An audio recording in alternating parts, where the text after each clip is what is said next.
What if the Bible, isn't complete? The thought drifts softly across the quiet of the night, like a whisper slipping between candlelight and shadow. You lie still, the room dim, a single flame swaying gently beside you. The world outside fades, and all that remains is the sound of turning pages, ancient and fragile, carrying the breath of stories untold. There's something about the hush of old words that makes the air heavier, as if each syllable has waited centuries to be heard again. For thousands of years, the sacred texts of the world have shaped hearts and nations. Yet, in one corner of the earth, high upon the mist-wrapped mountains of Ethiopia, lies a version of the Bible unlike any other. It is older, deeper, vaster. It carries within it books, long-forgotten writings that vanished from the scriptures most of us grew up with. These are the hidden voices, the lost songs of prophets and poets whose words still hum softly through time. Imagine an old monastery carved into stone, surrounded by silence and mist. Monks walk slowly through corridors lit by oil lamps, their hands brushing across weathered manuscripts bound in dark leather. In these quiet chambers rest the pages of the Ethiopian Bible, a collection so complete, so mysterious, that scholars from across the world still lean toward it in awe. For inside, among the familiar names and verses, live books few have ever read, texts that speak of angels, of dreams, of wisdom once shared between heaven and earth. As the candle flickers, you can almost hear it, the soft murmur of ancient prayers in Ge'ez, the sacred Ethiopian tongue.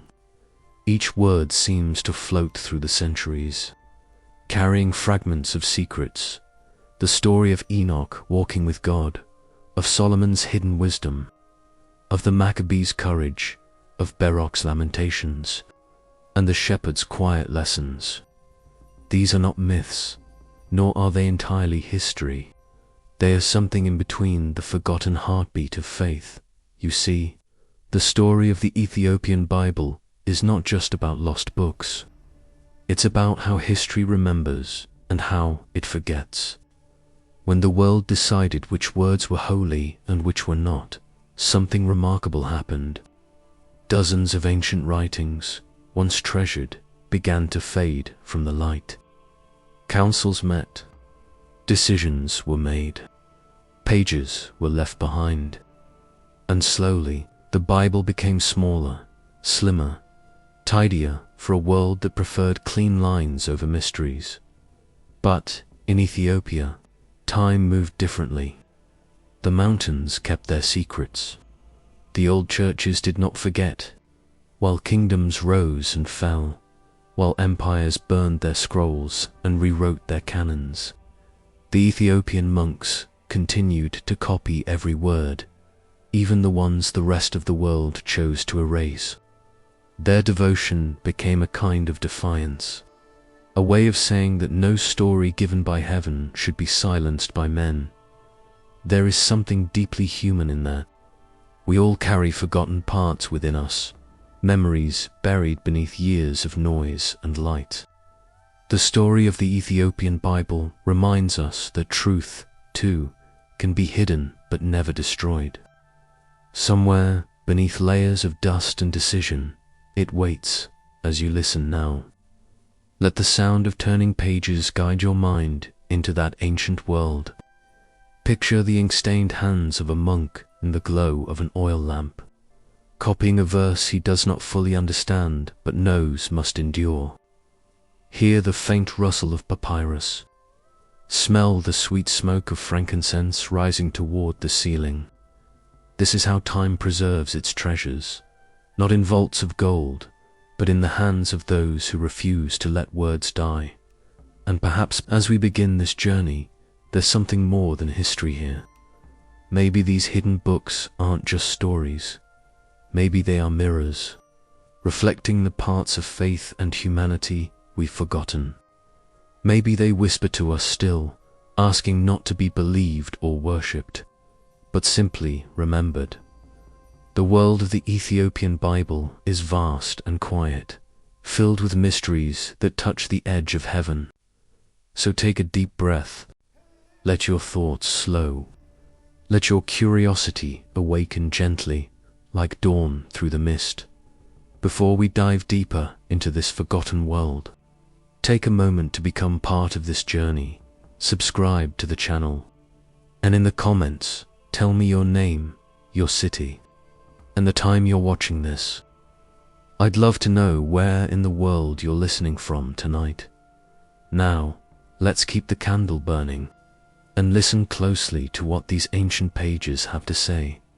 In the highlands of Ethiopia, where mountains breathe clouds and rivers shine like threads of molten silver, there is a stillness that feels older than memory itself. It feels like the land remembers everything: the footsteps of prophets, the echo of forgotten prayers, and the weight of words carved in stone.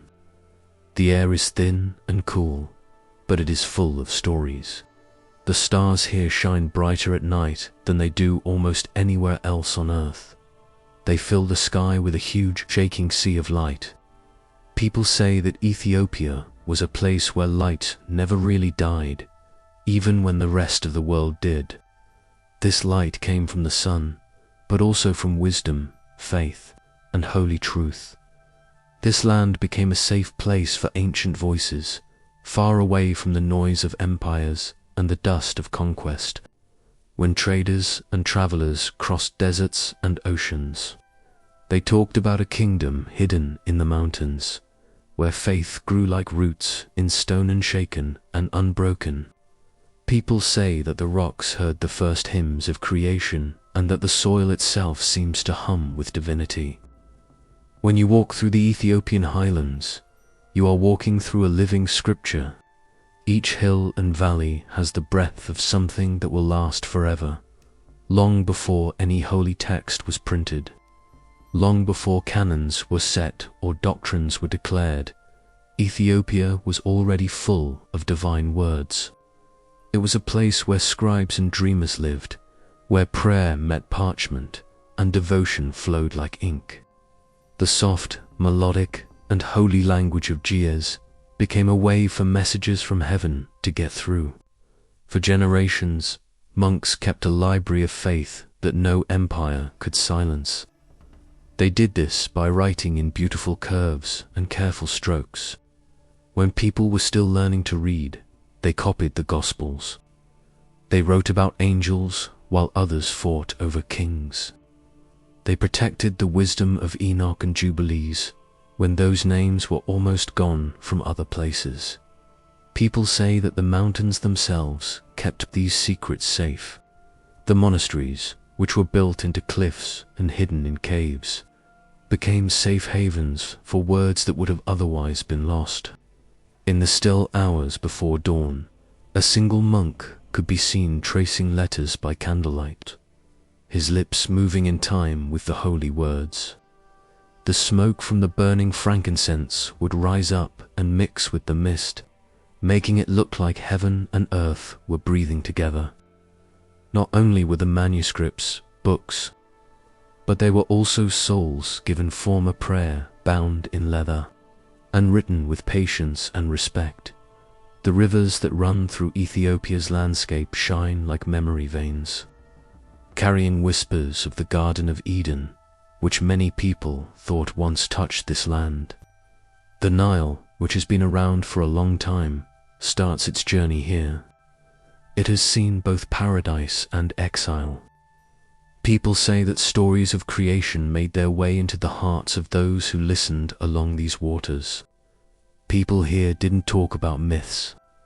They talked about living truth that survived drought, empire, and the passage of time. The stones of Oxum even seemed to talk. Obelisks made from single pieces of granite reach up to the sky. They are monuments to a civilization that lived by spirit, not by sword or empire. There are tombs and relics beneath them that remind us that Ethiopia's greatness was never just of the earth. For hundreds of years, People from faraway places came looking for more than just gold or trade. They came to find the most valuable thing this land had to offer, knowledge that had not faded over time. You can't tell the story of Ethiopia's divine connection without talking about its people. They are a tapestry of faith, made up of old Jewish, Christian, and even older traditions that shine through. Christianity did not erase what was there before when it reached their mountains. Instead, it grew on top of it like light through stained glass, with each color making the whole thing brighter. And when wars of belief tore apart most of the world, Ethiopia's faith stayed strong. It was layered, gentle, and powerful in its endurance. The divine was not far away for Ethiopians. God wasn't just a thought that people thought about in temples or by priests. He was the breath in the wind, the rhythm of rain on the ground, and the spark in all living things. The old texts told stories of angels who walked among people, visions in dreams, and wisdom that shepherds sang about. So, their scriptures were more than just records of what they believed. They were also living reflections of the world around them. Ethiopia kept its doors open when other countries closed their canons and decided which words were worthy of heaven. It kept the stories of Enoch, Tobit, and Judith safe, even though they were lost in other places.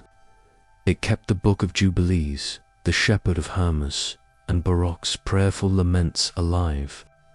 Like a star that has been forgotten, each book kept shining in the Ethiopian sky, never going out or being silenced. By doing this, Ethiopia kept not just a Bible, but a whole spiritual world alive, where the secrets of heaven still hum between the pages. Standing in front of one of these manuscripts today makes time feel less tight. The ink, dark and patient, still holds on to the parchment with quiet dignity. There is a faint smell of age in the air, not decay but devotion. You can almost hear the monk's prayer in the writing, which is full of his faith. And even though the world around us has changed beyond recognition, the light of those words stays the same pure, unbroken, and eternal. This is the heart of Ethiopia, not in its cities or crowns, but in its quietness, in its mountains, where voices rise like smoke, and in its deserts, where wisdom waits in the sand. In this place, history and holiness are one. The land is the Bible, and every breath of wind carries the faint beat of God's memory. There is no need to look for the holy here. It is in the soil, the sky, and the heartbeat of the people, and as the candlelight dances across those old pages, you start to see why they say the light here never went out. In Ethiopia, faith was never just written down. It was lived. It went through generations like a song that never fades, a melody that the wind carried across centuries of love. And still, under the same endless sky tonight, that song keeps rising soft, eternal, and bright like the stars over the mountains. There is a sound that flows through Ethiopia's monasteries. It's not just a language. It's a kind of prayer that breathes. It moves quietly through stone-carved hallways, echoes between candlelit rooms, and slips into the night like an old song that you can't forget. That sound is Jayus, the holy language of Ethiopia's oldest scriptures. It's so old that even silence seems to bow to it. When you hear it spoken, you can feel time folding in on itself. Each syllable holds both history and holiness, and each word is a thread that connects the earth to the heavens. People never meant for Jayus to be just a way to talk to each other. For the monks who wrote and chanted in it, each letter was alive, shaped by the breath of God and filled with the rhythm of creation. They thought that speaking in Jayus was more than just reading scripture. It was bringing it back to life. The words didn't stay still on the parchment. They moved like fire, carrying warmth and meaning that were too much for the mind to hold. You could feel that old belief in their soft chants. That language was a bridge between the living and the dead. In the quiet hours before dawn, the monasteries would wake up to the sound of low voices rising together. The Jiez chants were different from anything else. They weren't sung for show, but for prayer. The notes slowly wove together, going up and down like breathing. Sometimes the sound would fade away to almost nothing, only to come back, soft and endless, as if heaven was answering. The monks thought that angels heard them when they said these words, and maybe, in that huge, echoing world, they did. The letters' shapes told a story. They looked more like sculptures than writing, with curved lines that flowed together as if each stroke had been guided by something divine.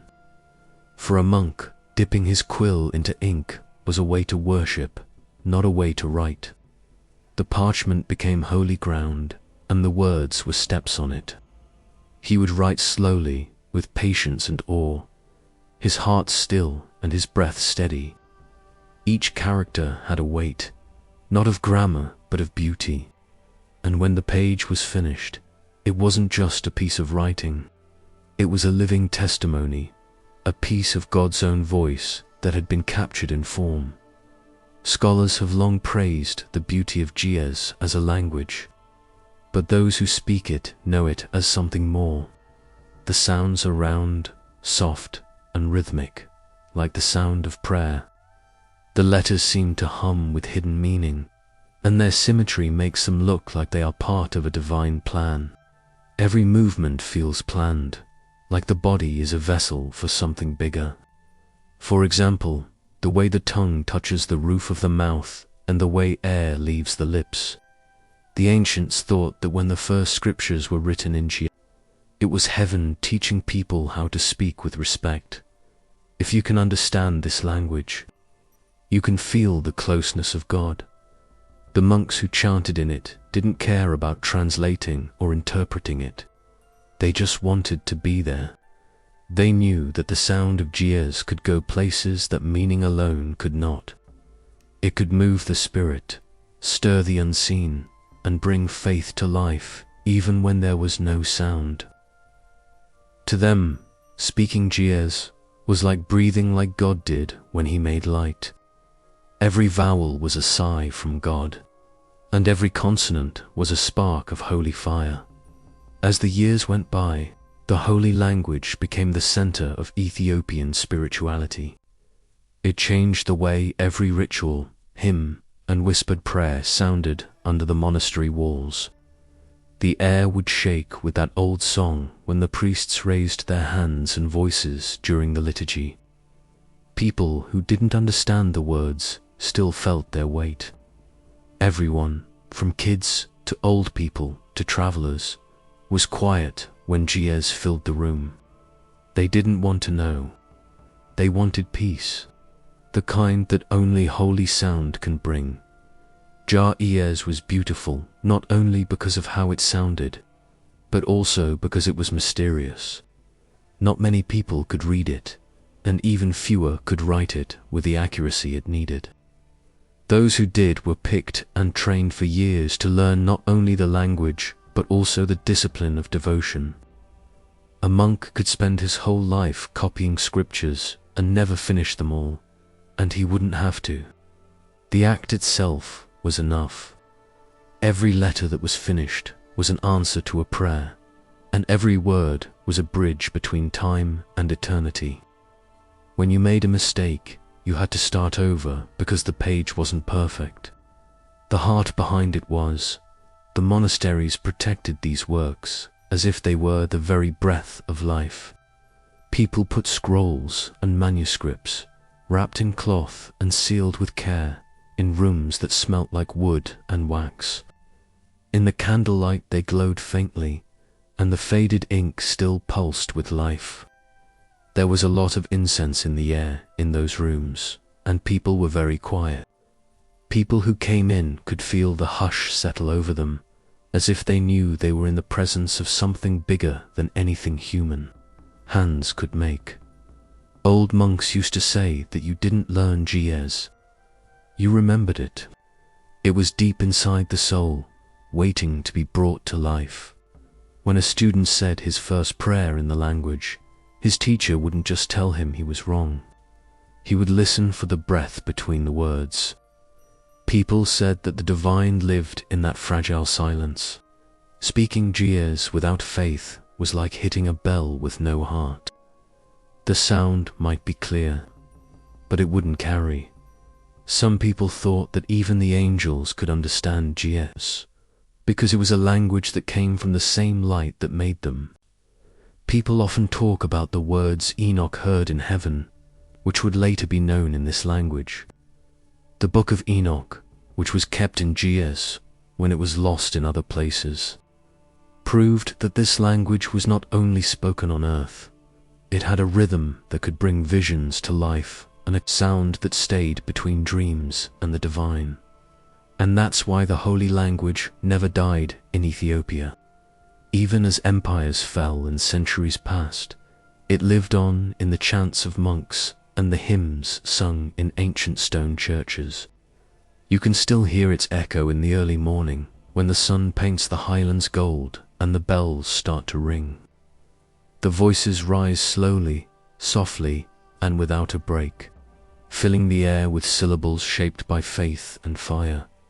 It's strange and beautiful how a language can turn into a prayer, and how sound can hold the weight of heaven.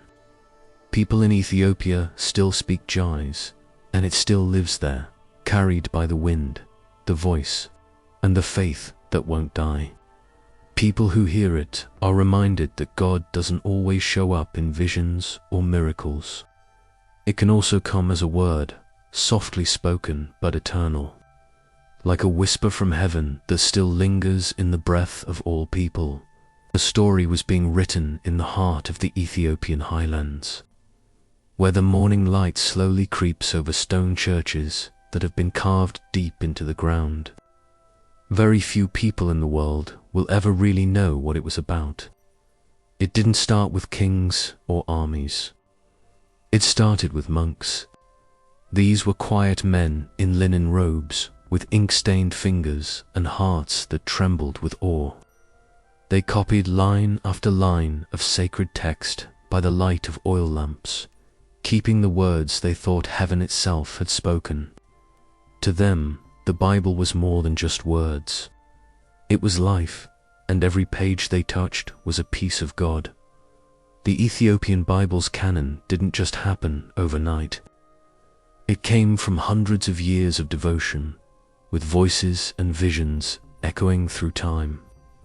In most of the world, the Bible was made up of 66 books. This number was set by councils and kingdoms that were far away. But in Ethiopia, the holy collection grew bigger, like a tree reaching for the light. It held 81 books, some of which were known and others of which were lost to history's silence. They didn't choose these people because of their power or politics. They chose them because of their light, the truth that the monks felt still pulsing inside them. Elders tell a story that the first people who took care of these texts could tell which words were alive. They would whisper to each other, "This one breathes," when they unrolled a scroll and the letters seemed to shimmer in the dim light of a candle. They thought that these kinds of writings were touched by the Spirit and had a spark that should never go out. So the monks started to collect them, pieces from caves, worn-out scrolls brought by travelers, and oral verses that had been carried across deserts. Everyone handled each piece with shaky respect, as if a single mistake could turn its holiness into dust. The smell of parchment and beeswax filled the air around them as they worked, and the sound of quills scratching softly across the page could be heard. The sound of their chants mixed with the sound of leaves turning. These men lived to keep things that other people might forget. They didn't want to be recognized or rewarded. They just wanted to keep God's voice from fading. They prayed for strength when their hands shook from being tired. They mixed more soot and oil into the ink when it started to run out, whispering blessings over the bowl. People said that when a monk finished a page, he would hold it up to the light to see if it glowed, not to admire his work. Their dedication led to the creation of something amazing, a Bible that is unlike any other on earth. There were the well-known stories from Genesis and the Gospels, but there were also stories that most people would never read. There were books like Enoch, Jubilees, the Ascension of Isaiah, and the Shepherd of Hermas that talked about angels and visions and secrets that were shared between heaven and earth. These writings were from a time when people still walked with God and dreams could become scripture. The monks thought that leaving them out would mean silencing part of God's voice. There was a mystery in each book. For example, the Book of Enoch told stories of watchers who came down from the heavens and taught people forbidden knowledge. These stories had long since disappeared from Western texts. The Book of Jubilees followed the line of creation through the hidden rhythms of time. Others, like the Shepherd of Hermas, used stories to teach people to repent through visions. These were not apocrypha to the Ethiopian scribes. They were memories. They were the pieces of a divine puzzle that had been lost in wars and forgotten over the years. Outside of Ethiopia, men argued about which words were sacred and which were not. But in the stone monasteries of the highlands, the monks didn't argue. They listened. They thought that truth didn't need permission. Some people say that when they heard that foreign churches were getting rid of some books, one monk cried for a whole day. He said in a whisper, "How can someone throw away what God has said?" His tears fell on the parchment in front of him, leaving faint marks that are still there in the manuscripts today. It wasn't safe to make this secret canon. Armies marched through, fires destroyed villages, and leaders forced people to follow new customs.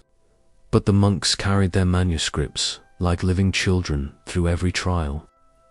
When the war got too close, they wrapped the scrolls in cloth and ran up into caves high above the valleys.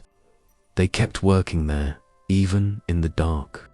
Some never came back, and their bodies are now lost to time, but the pages they protected are still around. The words stayed even after the smoke cleared and the silence fell. They were dirty and wet, but they were still there. New scribes took on the job years later. They copied from what was left, making sure to be careful with each mark. Each monastery became a keeper of pieces, and together those pieces made a holocanon that pulsed with the heartbeat of centuries. They didn't write to change history. They wrote to remember it. The hidden canon was their way of fighting back against forgetting, erasing, and the idea that holiness could only be found in one version. So the Ethiopian Bible got its 81 books, not to make it bigger, but to remember. It was a container for things that the world had once known but then forgot. The monks who kept it safe paid a high price, giving up comfort, time, and even their sight. Some people spent so long under candlelight that their eyes became cloudy white, but they kept going, feeling the letters and saying prayers as they worked. People say that when one of them died, the other scribes would light a candle next to his last manuscript and let it burn until the wax was gone. People thought that his spirit would still watch over the words he had saved in that way. For those monks, every book was a breath of forever. They didn't think of them as old or new, accepted or rejected. They thought of them as alive. They thought that if a story could make someone want to get closer to God, it should be in the Bible, and so they kept them all, even though the outside world thought they were lost or not allowed. It wasn't pride that led them. It was love quiet, unchanging love for all forms of truth. You can picture them in the quiet of the Ethiopian night. Monks from long ago sitting cross-legged in front of their manuscripts. They copy the words of prophets and dreamers line by line, but their lips don't move. The stars above them shine like eyes that are always watching. A bell rings in the distance, signaling the end of another hour, but they don't stop. They know in their hearts that what they have is not just ink on paper. It is the sound of creation itself, held in human hands. Maybe that's why the Ethiopian canon is so big, strange, and complete. It wasn't built by order. It was built by love. Not kings, but keepers of silence claimed it. The voices of the forgotten, the songs of the unseen, and the prayers of those who thought that light should never be limited are all in these pages. The truth on every page is the same. Divine words never die. They just wait for someone brave enough to remember them. There were books that were once read, next to the holy pages of Genesis and Revelation. They were words that echoed in temples and on mountainsides, and stories that shaped the faith of generations until they disappeared. They weren't erased by time alone. They were erased by choice. Some were talked about in secret, some were kept secret, and some were said to be unfit for the canon.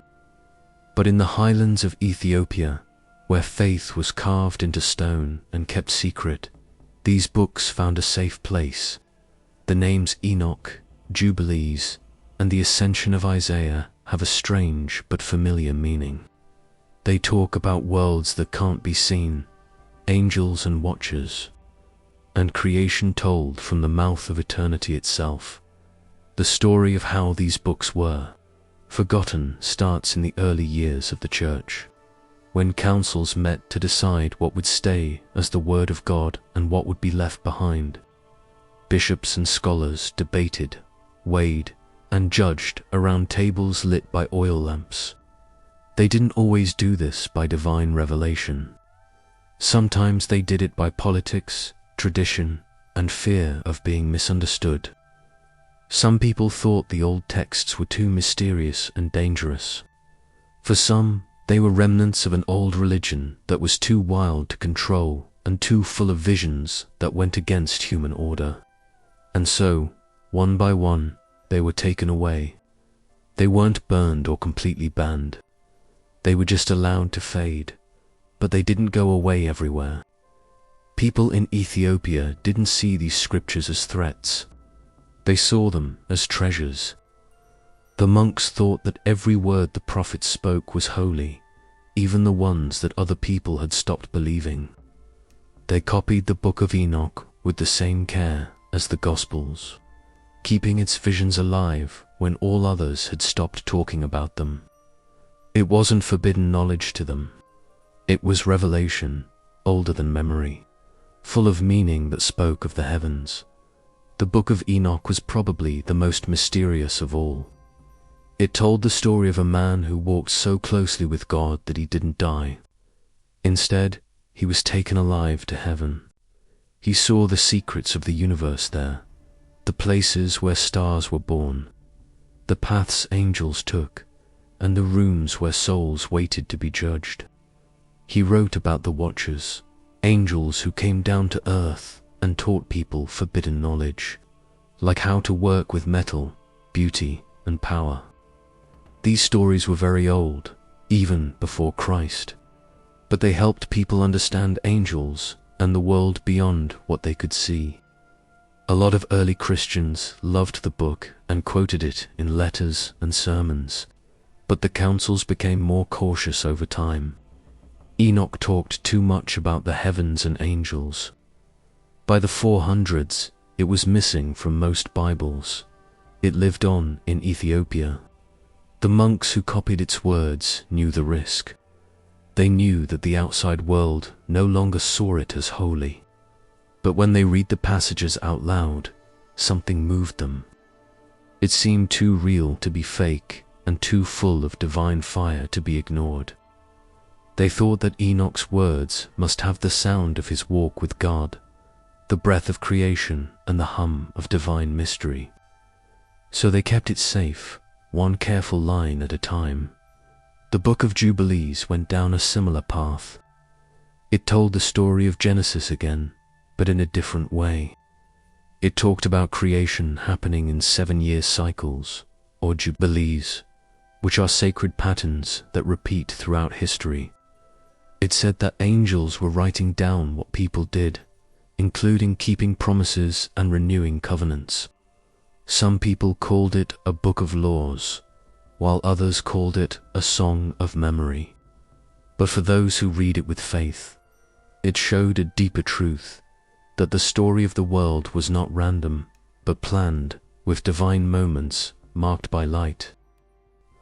People outside of Ethiopia thought Jubilees was too long and too different. Scholars thought it was strange that angels played such a big role in people's lives, even in the smallest things. But in the Ethiopian canon, it fit perfectly with Genesis and served as a reminder that time was sacred. The monks who copied it thought it explained the rhythm of life and showed how there was divine order even when the seasons changed. They said it felt like listening to the heartbeat of God when they chanted its verses in Ge'ez. Then there was the Ascension of Isaiah, a book that made it hard to tell the difference between prophecy and vision. It told the story of Isaiah, who was taken up to heaven by angels, shown the layers of heaven, and given glimpses of the Messiah who would come. It told the story of how heaven came down to earth and how people would have to suffer to be saved. People who read it didn't think of it as a far-off story. It was a living dream that linked prophets to the Christ who would come. But a lot of people thought its visions were too bold. Some people were worried that its descriptions of angels and realms might cause confusion or even misplaced awe, and so it, too, disappeared from much of the world's canon, preserved only in fragments, until Ethiopia kept it whole. The monks in Ethiopia didn't just see these books as old things. They heard them speak. They kept them close because they talked about things that were in line with their faith, like divine justice, angelic protection, and the mystery of how creation works. To them, taking them away meant silencing parts of heaven's own testimony. They didn't think of themselves as editors of the truth. They thought of themselves as caretakers of it. So, as the outside world changed and drew new lines around what was considered holy, the Ethiopians just listened, copied, and kept. The question that still comes to mind is, who gets to decide what is in the Word of God? Was it the councils of Rome and Alexandria, or the monks of Ethiopia, who lived high up in the mountains and away from the empire's arguments? We may never know the answer, but there is something deep about how Ethiopia's version of the Bible has lasted through the years, untouched by Western laws and guided only by faith and tradition. People who came from outside Ethiopia to study the Ethiopian Bible were shocked to see that these books were still bound inside it. It was a relic and a curiosity to the scholars. To the monks, it was just the truth they had always known. Some of the people who weren't from the area cried when they heard the Book of Enoch chants sung in the soft rhythm of Ge'ez. They understood that what had been lost in other places was never really gone. It had been kept alive, quietly breathing in the African highlands. Each of these lost books tells a story of survival, not just on paper and in ink, but also in faith. The monks who protected them through years of invasion, drought, and reform never doubted their value. The spirit in the words was proof enough for them. They didn't need councils or scholars to tell them they were holy. As they touched those pages, they felt the same divine voice that spoke through the Psalms and the Gospels, whispering through time, So, even though most of the world forgot, Ethiopia didn't. It remembered the man who walked with God until he disappeared into light. It remembered the angels who kept track of time in holy cycles. It thought of the prophet who went up beyond the stars to see redemption before it happened. These stories shouldn't be kept secret. They were stories to hold dear parts of a bigger story, bits of a divine conversation that never really ended. Maybe that's why those lost books seem to come back to life even now. When the Gies chants echo from the mountains, their words rise like smoke into the sky, old and alive, reminding those who hear them that the word of God was never meant to be locked up. It was meant to be carried through memory, devotion, and hands that still shake with the weight of heaven's secrets. There was a man who walked quietly on the earth long before. His name was whispered through the ages, and his story became a mystery locked away in the oldest manuscripts. His name was Enoch, and he was Noah's great-grandfather. He wasn't a warrior, a king, or a prophet who spoke loudly to the world. The Bible says softly that he was a man who walked with God. The world around him was still young, with the first sounds of creation echoing through it. But it was already getting darker because of the noise of human pride. Enoch moved through that world as if he were following an unseen rhythm, humble, devoted, and listening. He prayed not with ritual, but with a heart that wanted to know what was going on in the sky above him. People said that the stars talked to him. He would sit and listen as if he could hear voices that no one else could hear. When the night came and the sky lit up with its many stars, for most people, the stars were like distant fires that were cold and out of reach. But to Enoch, they were living proof of God's order, moving in harmony and following rules that no one could see. And maybe it was because his heart was pure, or because he didn't want power from it, that the heavens started to show him their secrets. The story says that he was taken up, not in death, but in spirit, and lifted up into the chambers of heaven itself. That climb changed everything. What he saw beyond the clouds was not just a vision of light and glory. It was a world that was organized and alive, big and full of secrets. He saw the gates that the winds blew through, the rivers of fire that ran through the sky, and the mountains of precious stones that made up the foundations of creation. Angels, who were huge, glowing beings, guided him and talked to him like a student, showing him how the universe moved according to God's will. They said that the stars were not random, but servants who had to follow their paths. There was a keeper for the thunder, a treasury for the snow, and even celestial scribes counted and wrote down the time. Enoch saw the watchers in one of these visions. They were angels who had once been pure but had come down from heaven to live on earth. They were sent to guide and teach people, but they lost sight of their mission because they cared too much about people. They married human women and had the Nephilim, famous giants who were neither human nor divine. They shared knowledge that was against the law, like how to make metal, mix paints, shape beauty, and make weapons. They taught people how to cast spells and learn the secrets of the stars. These skills made people strong, but they also made them restless. Knowledge was like fire, bright, useful, and dangerous when held without wisdom. Enoch saw how sad it made people. He saw how the world became violent, how the strong ruled over the weak, and how the sons of heaven cried for the chaos they had caused. When the cries of the earth reached the throne of the Almighty, he made a decision. The fallen watchers were to be tied up and thrown into the deepest parts of the earth until the day of judgment. But before that day, Enoch was chosen to send the message. He was a mortal man who was going to talk to angels who had once been next to God's throne. People say that when Enoch walked among them, His face shone with a faint reflection of the glory he had seen. The watchers shook with fear and begged him to help them. They said, "Ask the Most High to forgive us, for we have sinned." Enoch, seeing how sad they were, did what they asked. He went up again and stood in front of the presence to speak for them. But the answer was not a word of mercy. It was the final truth. They will never again live among the holy. Their knowledge brought ruin, and their place is lost. Enoch came back and gave the order with tears.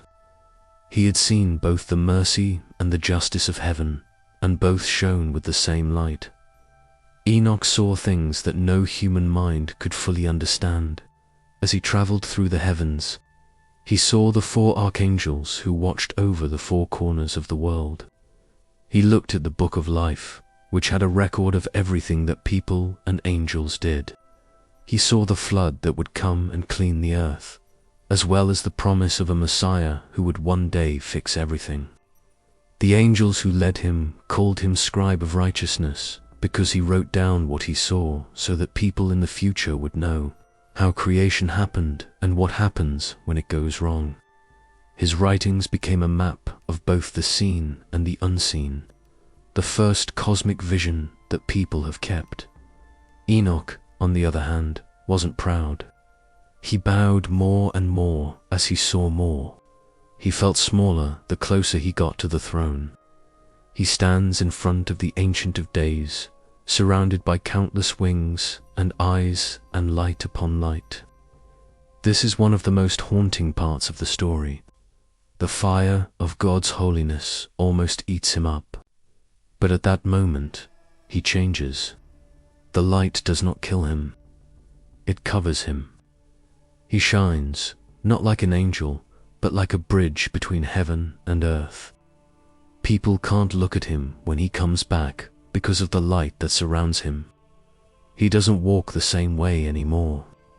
He talks softly and moves slowly, as if his soul has seen things that are beyond time. People wanted to know what he had seen, and he tried to tell them. But how could he explain the color of divine fire or the song of the stars that sang along with God's breath? His words could only give hints of the glory he had seen. He still wrote, though, because someone told him to. The angels told Enoch to write all that you have seen so that future generations would know. Enoch wrote down the secrets of heaven on stone tablets and parchment, not to brag about his journey, but to remind people that the sky remembers. In Enoch's story, the heavens do not stay quiet. They watch, write down what they see, and cry. The stars remember the watcher's fall, the flood that came after it, and the promise that mercy would come back. When Enoch was finally taken, it was said that a whirlwind of fire and light lifted him up. This was not by death, but by God's command. People looked and saw him disappear into the clouds, and they cried. The story says that the sky, on the other hand, remembered him. It kept his spirit, kept his writings, and whispered his name forever. People who wanted to know what was beyond the visible world would read his book generations later. It would inspire prophets and confuse scholars. It would be called forbidden, and then people would forget about it. Yet somehow, in the mountains of Ethiopia, it would survive, preserved in the old language of Ge'ez, bound in leather, guarded by monks who still believed that Enoch had walked with God. And when they opened the book, they read his visions aloud in the stillness of the night, their voices echoing softly through the stone rooms. The world may have forgotten, but the heavens never did. The sky still remembers the man who dared to listen and saw more than light when he looked at the stars. He saw history written in fire, angels trapped in shadow, and the voice of a creator who chose a simple person to see the workings of eternity. And even though his story is old, it still lives. It still reminds the heart that there are things that are too big for reason and too beautiful for fear. Enoch's walk wasn't about power or revelation.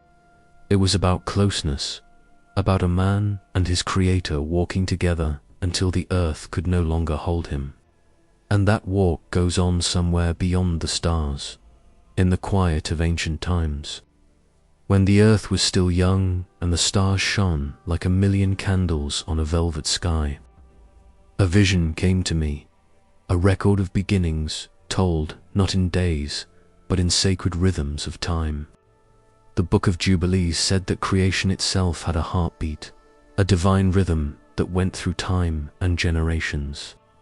It said that the universe wasn't made up of chaos, but was like music, with each note put in place by God and in its pages. It told how the heavens kept their own calendar, one that was not made by people but by God. Weeks became worlds, and Jubilees marked the very breath of eternity. According to this holy story, time was not a straight line, but a circle, with a pattern that always came back to the center.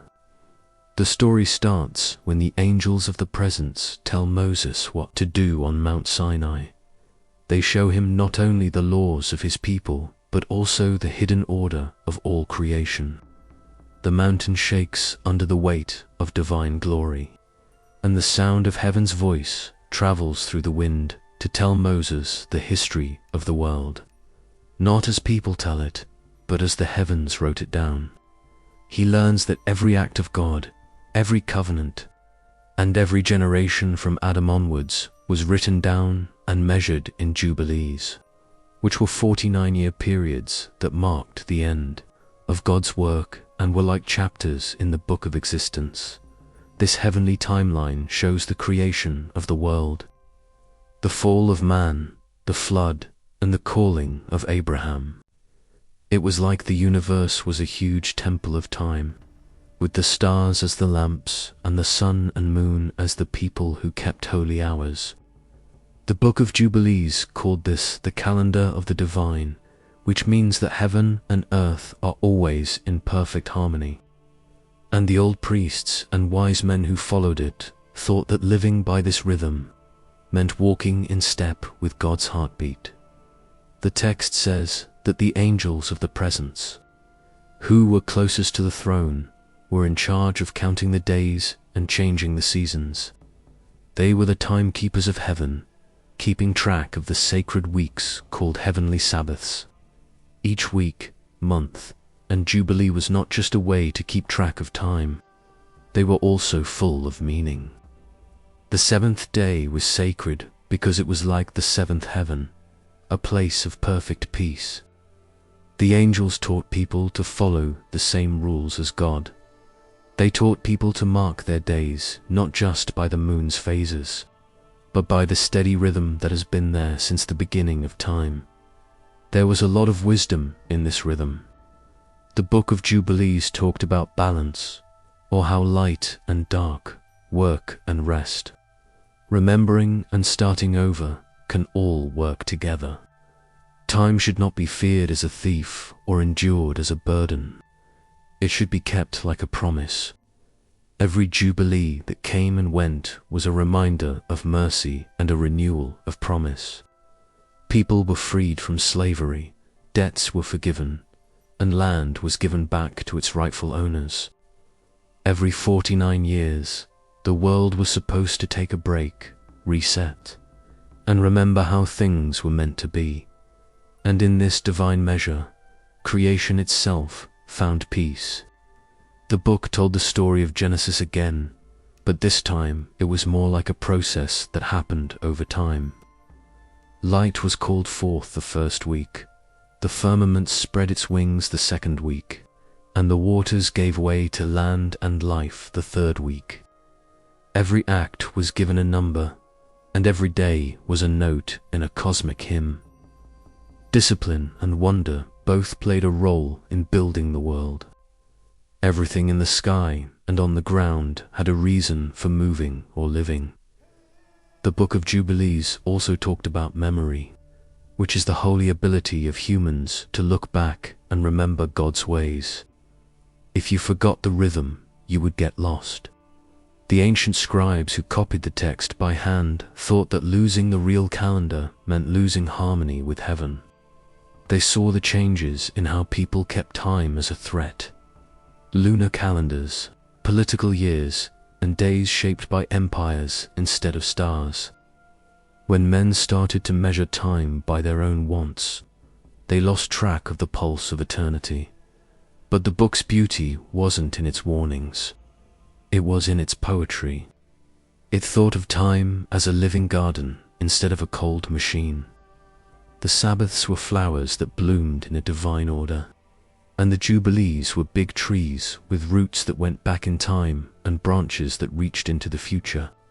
Each act of kindness, each moment of rest, and each time they kept the covenant were like water poured on that garden to keep it from dying. When people lived in harmony with the divine, the angels who wrote down history on their heavenly tablets smiled. Every heartbeat of obedience and every whispered prayer of thanks made a sound that echoed in heaven. The story of Jubilees gives me a sense of calm awe. It makes me think that the order of the world is not random, that every sunrise is planned, and that every season comes back for a reason. The priests who read the text thought that even pain had a purpose, a time, and a path to redemption. The song included everything, even silence. So, when it rained in ancient Ethiopia, the monks would look up at the sky and count the days in that holy way, feeling in their hearts that each drop was counted and each breath was part of something big and remembered. People who read the Book of Jubilees today find more than just history in it. They find the echo of a truth that was once sung to the stars. It reminds the heart that the universe is not a random collection of events, but a garden of seasons. It tells us that the world still listens for the rhythm of its maker, and that time still bends in quiet, obedience to the one who measured its beginning. It is not just a record, it is a lullaby of the universe, a soft reminder that everything happens as it should. The Book of Jubilees is on worn wooden tables in the monasteries, where Ethiopian priests still protect their old texts. It is bound in faded leather. The smell of time comes out when it is opened. The parchment has been around for hundreds of years, and the ink is as dark as the night sky.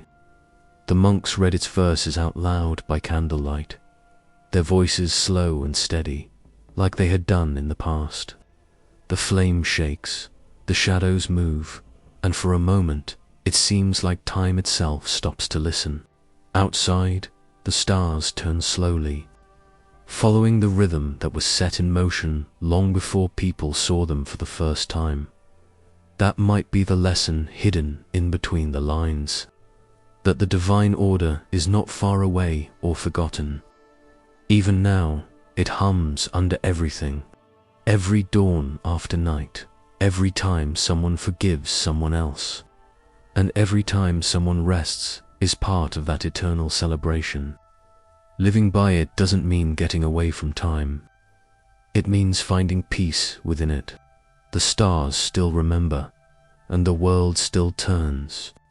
And as long as we keep their rhythm, the melody of creation keeps singing softly, like a prayer whispered from the first light of dawn that carries us forward through the ages. There is an old whisper, as soft as the wind through the trees in an eternal forest, that tells of a book so bright that only those who saw both the dawn and the dusk of creation could have written it. People said it was called the Book of the Mysteries of Heaven and Earth. It was a holy book that breathed in two worlds at once, with words that looked like stars between divine fire and mortal dust. People who talked about it said it smelt like the heavens themselves, not like ink and paper, but like stars and smoke and the quiet sound of eternity opening up. The old Ethiopian monks, who kept knowledge that had been lost, thought that this book came from dreams and that it didn't belong to people alone. They would say that prophets who traveled between worlds and whose eyes were half blinded by divine light wrote it down. They said that the book had visions that weren't limited by the sky or the earth, but by the harmony that connected them. The pages talked about the corridors of heaven, where there were huge halls of fire and song and rivers of light where angelic voices flowed like wind through crystal valleys. The Book of the Mysteries of Heaven and Earth said that creation was like a song. It wasn't just a command from God, but a symphony where every angel, star, and grain of dust sang along. Light didn't just happen. It was born from harmony. Darkness wasn't a punishment. It was a blank slate for light to show off its beauty. In this vision, heaven and earth were like mirrors that showed how much they wanted each other. The angels were amazed by the faith of the mortal heart, and people looked up, hoping to find the light they had once known. There were stories inside, stories and visions inside dreams. Some people said that Enoch had walked through these heavenly halls and then come back to write about what he saw. He said there were 7 heavens, each one brighter than the last, and they were protected by beings whose faces shone like molten gold. He talked about the places where the souls of the good people rested and where the watchers, who were angels that had come to earth long ago, cried for what they had lost. He saw the huge machines that made everything, the rain stores, the wind gates, and the pillars that held up the sky. An angel led Enoch through a path made of starlight in one vision. The ground sparkled like glass, and the air shook with voices from far away. There, the secrets of the heavens were shown to him, not as puzzles to solve, but as feelings of harmony. The angel told him that every movement in heaven had an effect on earth, and that even a falling leaf or a whispered prayer made waves that reached God's throne. The angel said, "Nothing is forgotten. Every breath and every heartbeat become part of the eternal sound." The book also talked about the darker realms, not just as places of punishment, but also as rooms of silence where light hid itself to be found. There were angels of twilight, beings who walked between mercy and judgment, their wings dipped in the grey light of dawn. They were guardians of balance, always there but never seen, making sure that the beauty of creation didn't make it fall apart. Some people said they lived among humans without being seen, and their presence was only felt when things suddenly calmed down or became inexplicably peaceful. When the priests read these passages in the Ethiopian monasteries, the candles would flicker as if they were being moved by invisible wings. The people who were listening would sit quietly and picture the heavenly realms, where fire and mist mixed with sorrow and song. They thought the book wasn't meant to explain heaven, but to bring back memories of it in the soul. They said that everyone has a piece of that light and a whisper of that old music deep inside them. The Book of the Mysteries of Heaven and Earth also talked about time, but not as a river that flows forward. Instead, it talked about time as a huge, circling ocean. What was once will be again. What is hidden will one day shine. The prophets said that heaven remembers every moment, that every prayer lasts forever, and that every tear is never lost. It told of a time when heaven and earth would touch again, and the veil between them would disappear like fog in the morning. People who read it were reminded that everything, both seen and unseen, is moving towards coming back together. Its visions of angels were not perfect, but full of desire. It said that some angels were jealous of how weak humans' faith was and how they could believe without seeing. Others cared for them, kept watch over their sleep, helped them get back up after every fall, and guided their thoughts. This old book says that the heavens were not faraway places where beings couldn't be reached. Instead, they were close, breathing with the world and shimmering just out of sight.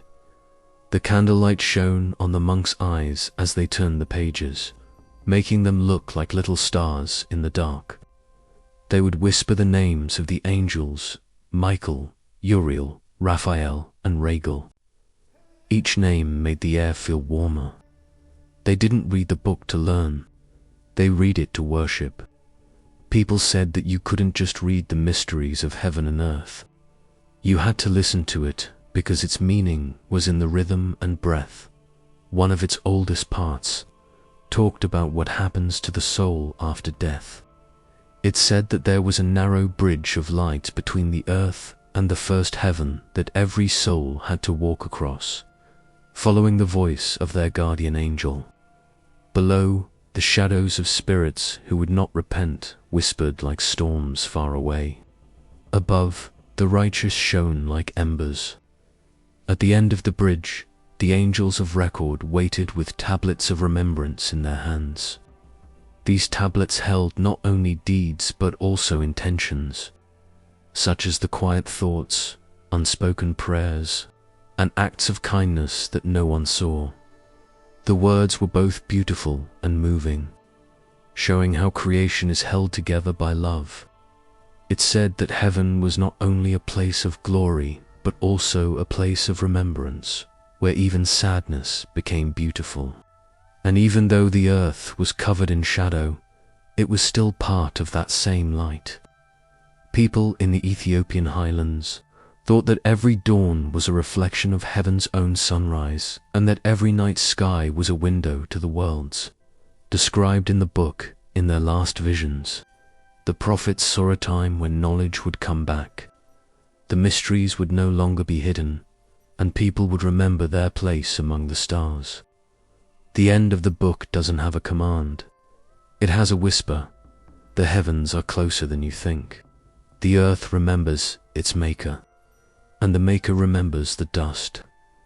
Those who heard those words in the stillness of night felt the thin veil between worlds tremble ever so slightly, as if heaven itself leaned closer to listen to the prayers of those who still believed. As night fell around those who studied it, the book of the mysteries of heaven and earth stayed like a soft flame, not to burn, but to remind. In its soft glow, the human heart could rest, feeling for a moment that the stars above and the soul within were made of the same eternal light, always speaking in the language of creation that has never really stopped. Isaiah was not like other prophets.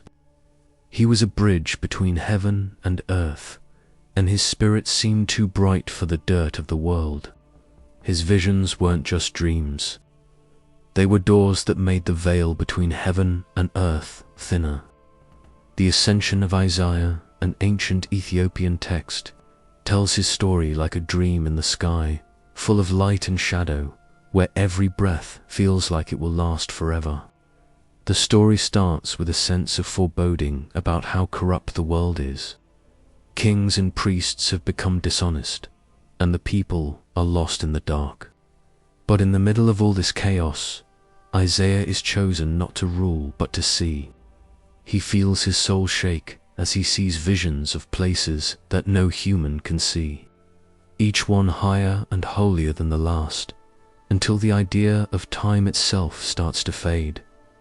One night, while the stars above Jerusalem sparkled like silver dust, Isaiah's spirit rose up. His body was still, but his mind was flying, guided by an angel wrapped in light. The first heaven he went to was full of beings that shone with great light, but even they bowed to someone even greater. He could feel their songs vibrating through the fabric of creation melodies that had no beginning or end. Their music wasn't sung, it beat through his soul, through the memory of his heart, and through the beginning of everything. But as Isaiah looked deeper into this light, his guide whispered, "There are higher realms yet. What you see is just the dawn." And so he climbed back up, layer by layer, through the endless staircase of heaven. There were a lot of wings in the second heaven. and the air sparkled with them. Angels with a lot of power stood watch at the gates of fire, their faces serious and their purpose clear. They didn't think of Isaiah as an intruder. They thought of him as someone who had a small piece of God's plan inside him. He saw how they kept track of what people did, not with ink or paper, but with memory woven into light. Every act of kindness, every act of cruelty, and every whispered prayer floated in front of the throne like smoke, where everyone could see them. Isaiah's heart hurt because it was so heavy. He could see the sadness of his people written in the sky, but he could also feel the mercy that flowed beneath the strict order of creation. Then he was pulled up again. The third heaven opened up with a light that hurt his soul. Here he saw beings that were neither male nor female, but pure light that floated like thought itself. They didn't talk with words. They talked with the language of intention, with color and vibration showing each thought and feeling. They showed Isaiah bits and pieces of the universe being woven together, the laws of balance that shaped life, and the strange rhythm that connected every heart to every star. It was a place of wisdom and peace, free from pain, but even there, Isaiah's guide whispered softly, "This is not the end." As he climbed higher, the air became clearer and the difference between light and sound started to fade. Isaiah saw choirs of angels in the fourth and fifth heavens whose light was beyond what humans could see. He saw the spirits of the rebels who had turned away from the light because they were too proud. They cried like thunderclouds, not because they were chained by metal, but because they were sorry. Isaiah felt sorry for them because they remembered the warmth of the divine light they had lost, even though they were rebelling. His heart shook at the huge amount of mercy and justice that held all the worlds together. Everything was in harmony in the sixth heaven. Isaiah felt his human thoughts fade away because the beings here were so peaceful. He forgot his name, his fear, and his goals. He was just pure awareness, like a note in an endless hymn. His guide spoke softly and with respect, saying, "These are the spirits that are closest to the Holy One." They moved together perfectly, without pain or memory. Isaiah wanted to stay there, but he knew that something even better was coming, something that was even more perfect than this. Then there was the seventh heaven, the highest of all. No one had ever been there before. Isaiah's vision was filled with uncreated light as he walked in. There was nothing but being itself. There was no shape or sound. The angel who had led him bowed deeply, because even the most beautiful spirits were afraid of this purity. Isaiah's spirit shook as he felt himself turn into light. The beloved stood in front of him, a sign of divine glory, dressed in such a pure light that time itself stopped. Isaiah saw the secret of the incarnation here, the Lord coming down through the heavens and hiding his glory so he could become a man. It wasn't a story of power. It was a story of humility so deep that even angels cried. Isaiah saw the heavenly being, glowing beyond words, pass through each heaven, taking on the shape and limits of each one until he became flesh. He saw the angels bow in awe, and he knew that even creation bowed in respect before this mystery, the infinite choosing to walk among the finite. He cried a lot, but not because he was sad. He cried because it was so beautiful. His guide whispered, "This is the secret that the proud don't know, but the humble do." When Isaiah came back to life, the world seemed smaller but brighter in a new way. The sun didn't burn anymore. It glowed softly, as if it had seen eternity too. His eyes shone with the memory of 7 heavens, and his voice had a quiet power that no earthly power could copy. He talked about things that few people could understand, like worlds beyond the stars, angels who sang the structure of time, and a light that came into the world as a man. A lot of people didn't believe him. Some people were scared of him, but those who really listened felt their hearts come alive, as if an old memory had come back to life. The Ascension of Isaiah turned into more than just a vision. It became a link between what we know and what we don't. It said that the world was full of meaning and that the air itself was holy, full of music that couldn't be heard.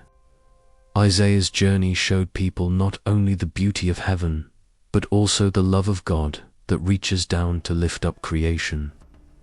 The heavens he saw weren't far away.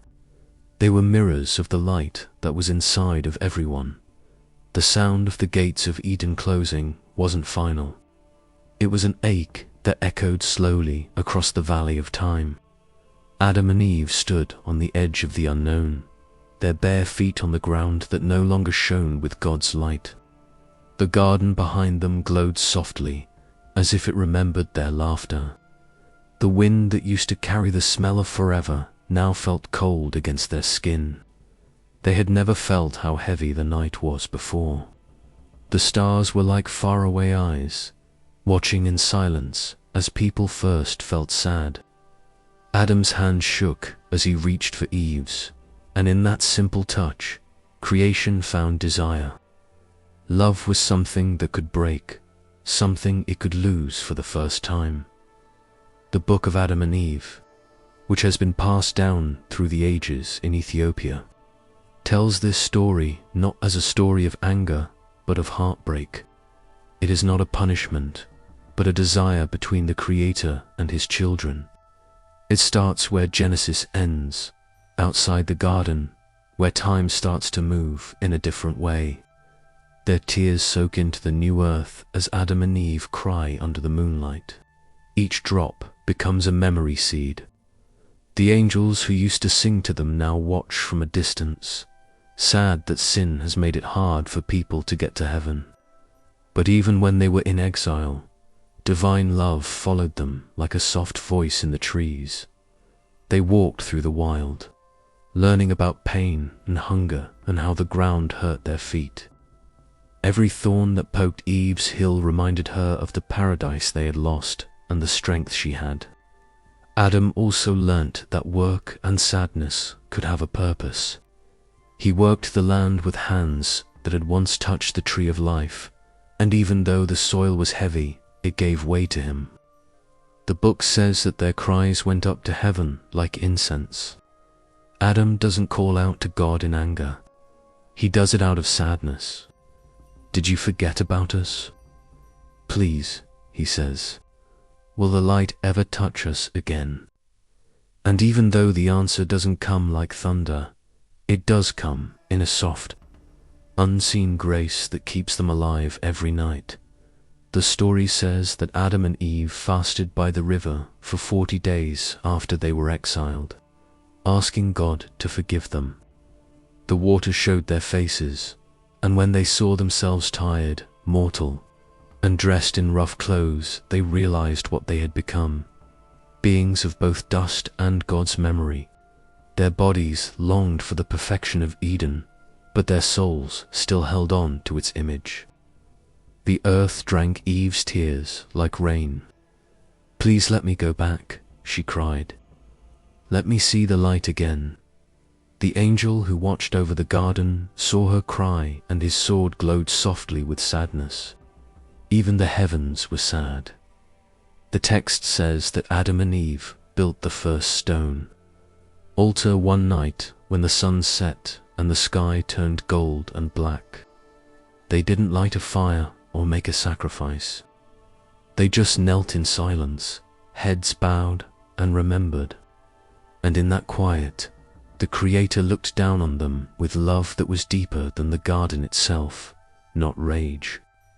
Eden had not been destroyed. It had been planted in them.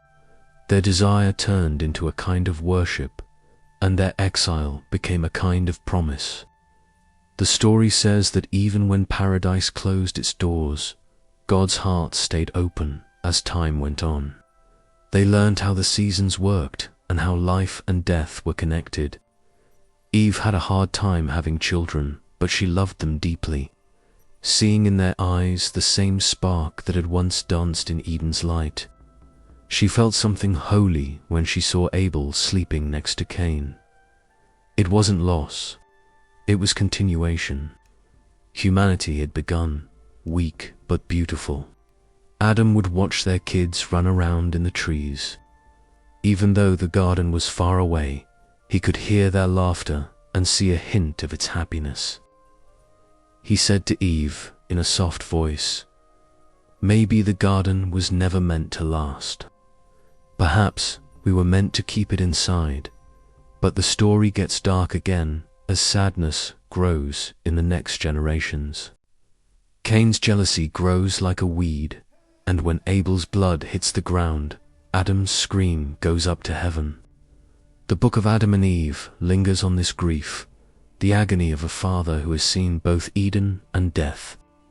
He kneels next to his son's dead body and whispers prayers into the cold ground. Eve cries next to him, her voice shaking like the wind through dry leaves. The ground that used to grow fruit now holds their child. For the first time, humanity feels the full weight of mortality. The text describes angels weeping unseen, their wings trembling above the desolate earth. But even here, in the middle of loss, there is hope. When night falls and the stars shimmer above their sorrow, Eve dreams of a light returning to the world, a figure born from her bloodline, who would crush the darkness that began with the serpent's deceit. She wakes up with tears in her eyes, but hope in her heart. The story calls this hope the echo of Eden, which is the soft music of what was and what will be.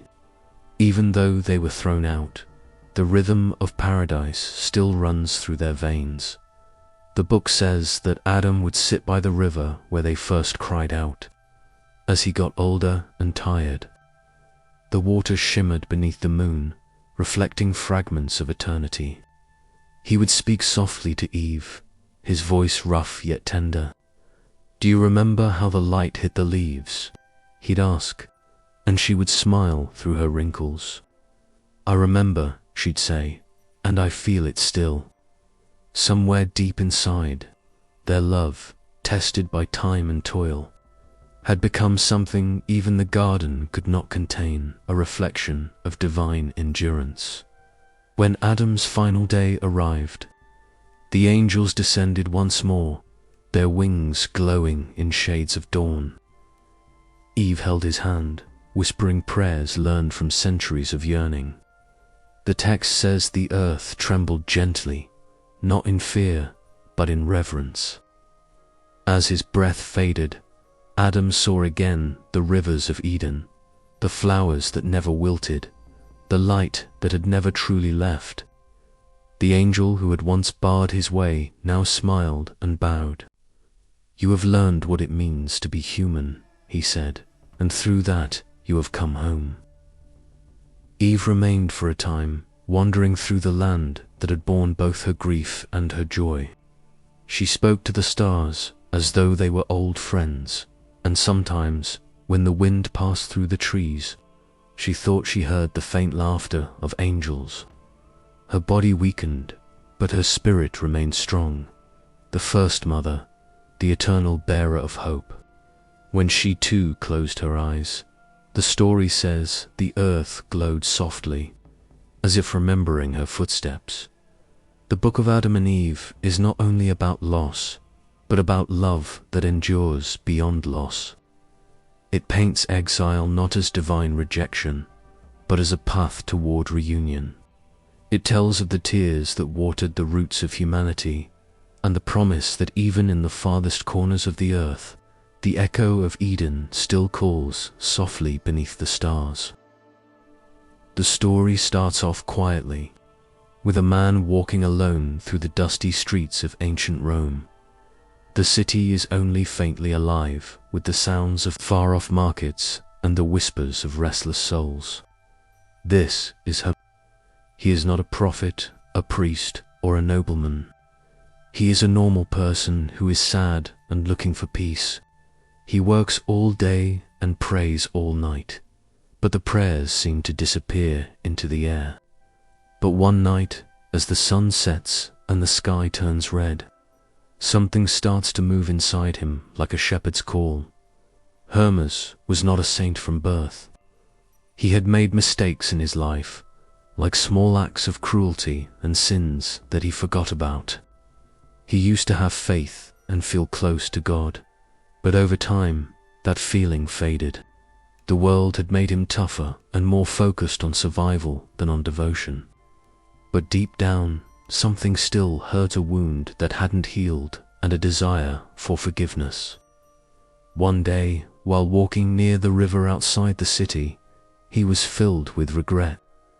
Then he looked up and saw a tall figure coming through the mist of twilight, dressed in light and holding a staff. His eyes were soft, but they held the depth of forever. The figure said, "Don't be afraid," and his voice sounded like the calm after a storm. "I am the shepherd sent to bring you back."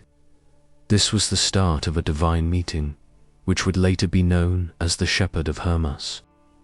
Hermas fell to his knees in the quiet of that meeting. He felt the weight of everything he had done, the harsh words he had said in anger, the faith he had lost, and the love he had ignored. The shepherd felt sorry for him. "You have wandered," he said, "but every sheep that strays still hears the call of the voice that loves it." As he spoke, the air shimmered, and Hermas saw a great tower being built on the ground in front of him. The shepherd said that each stone stood for a soul. Some sparkled like crystal, while others were cracked and darkened by sin, but not thrown away. The shepherd said softly, "Even the broken ones can be made whole." As Hermas watched, the tower grew taller. It was a picture of what the faithful were meant to become, a home for the divine presence, built stone by stone through repentance and mercy. The shepherd went on, "You see, the Lord is patient. He doesn't break things that can still be fixed. Each soul is given time, a chance to return." Hermas cried, but not because he was afraid. The God he was afraid would judge him was really a God who waited, a gardener of broken hearts. Days turned into weeks, and Hermas started to have more visions. He would sometimes see the shepherd next to calm waters, and other times on mountains, where the wind and light seemed to breathe together. The shepherd didn't speak in thunder. He spoke in stories. He said, "The world is like a vineyard. The vines need to be pruned so they can bear fruit." In another vision, Hermas saw a woman dressed in bright white, which stood for the church. She was old but renewed with every soul that repented. She had a book in her hands, and her voice shook with both happiness and sadness. "Many have fallen," she said, "but many will rise again." The lessons that Hermas learnt were both gentle and sharp. He was told that repentance wasn't just one thing. It was a way of life, a constant turning towards the light. "Don't give up when you fall," the shepherd said. "Get up again. The hand of mercy does not tire." He said that angels watch over every soul and write down not only their sins, but also every tear they shed in regret. He told Hermas that even people who mess up a lot can find grace if their hearts stay soft. He warned, "The proud turn to stone, but the humble are like clay. They can be shaped again." Hermas started to think about his life in a new way. His failures didn't seem like the end anymore. They were steps towards understanding. He began to visit the poor, speak kindly to strangers, and pray not just for himself, but for everyone who felt guilty. The shepherd was always with him, even when he couldn't see him. It was a quiet reminder that heaven was close enough to hear the faintest whisper of repentance. The visions also talked about testing. Hermas saw a huge beast rise up from the ground, its roar terrifying. The shepherd stood next to him, calm and still. He said, "This is temptation. It comes to shake the heart that isn't steady. But don't worry. Faith is a shield. The beast cannot eat those who trust."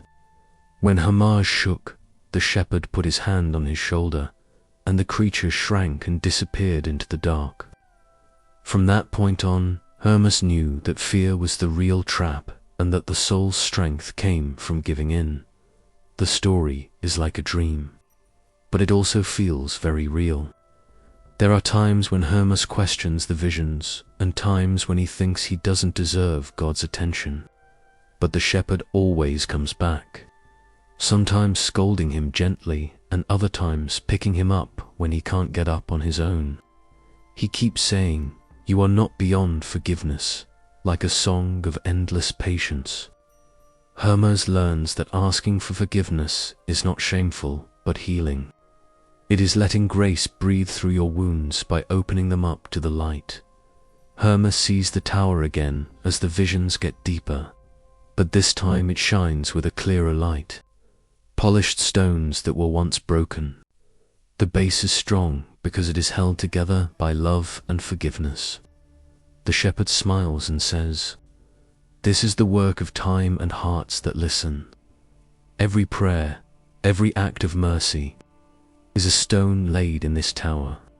Hermas is filled with awe as he realizes that heaven's architecture is not built on power or perfection, but on compassion. In one of his last visions, Hermas stands on a hill and looks down at the city of Rome, which is sleeping below. Its lamps flicker like stars in the sky. The shepherd is next to him, and his face is bright and calm. "You have seen what few others have seen," he says. "Now talk about it. Tell them that the doors to forgiveness are still open. Tell them that the Lord is still waiting." Hermas nods, and tears roll down his cheeks. He understands that his journey has not just been about visions, but also about becoming a messenger of mercy, a voice that reminds others that no one is beyond return. Hermas wakes up in the stillness of dawn when the vision fades. The sky is pale gold and the air is cool. He gets up, feeling something new inside him, peace. Not from doing something great, but from accepting things as they are. The shepherd's words still ring in my ears. Every soul that turns back adds one more stone to the tower of light. And in the unseen realms, angels smile because another heart has learnt how to repent.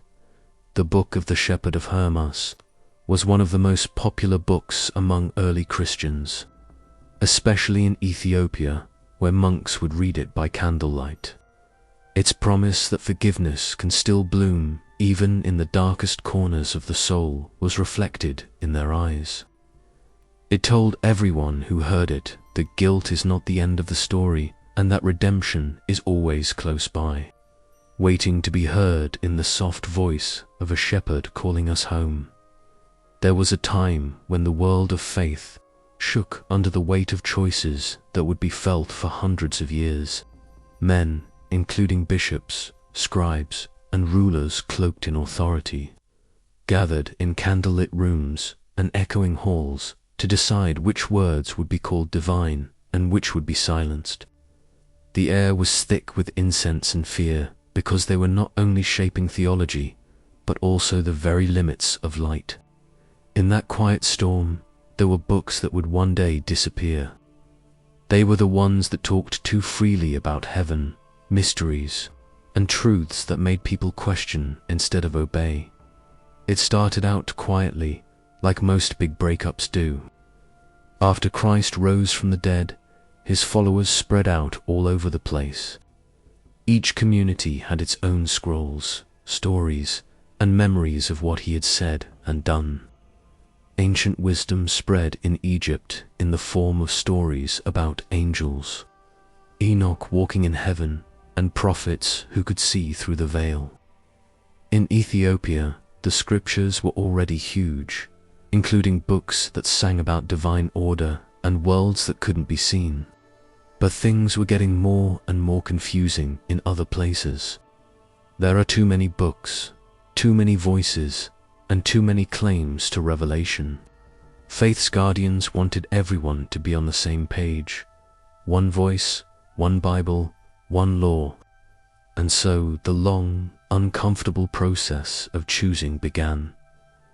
Men of faith and power met in councils, their faces stern in the flickering light of torches.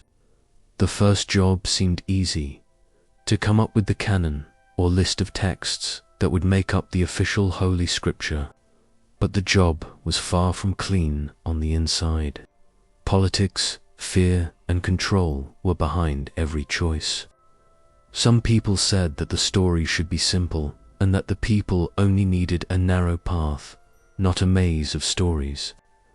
Some people said that some books had too much light, which meant that they showed things that weren't meant for everyone to hear. What if these secret texts talked about angels going against God, humans learning secrets from heaven, and a divine order that questioned human authority? Whispers became fights. People in Ethiopia loved the Book of Enoch, but it was said to have dangerous knowledge. It talked about the Watchers, angels who came down to earth and taught people secrets about stars, metals, and medicine. Some people were afraid that these stories made the line between heaven and earth less clear. People didn't like the Book of Jubilees because it was too strict and mystical in how it divided time.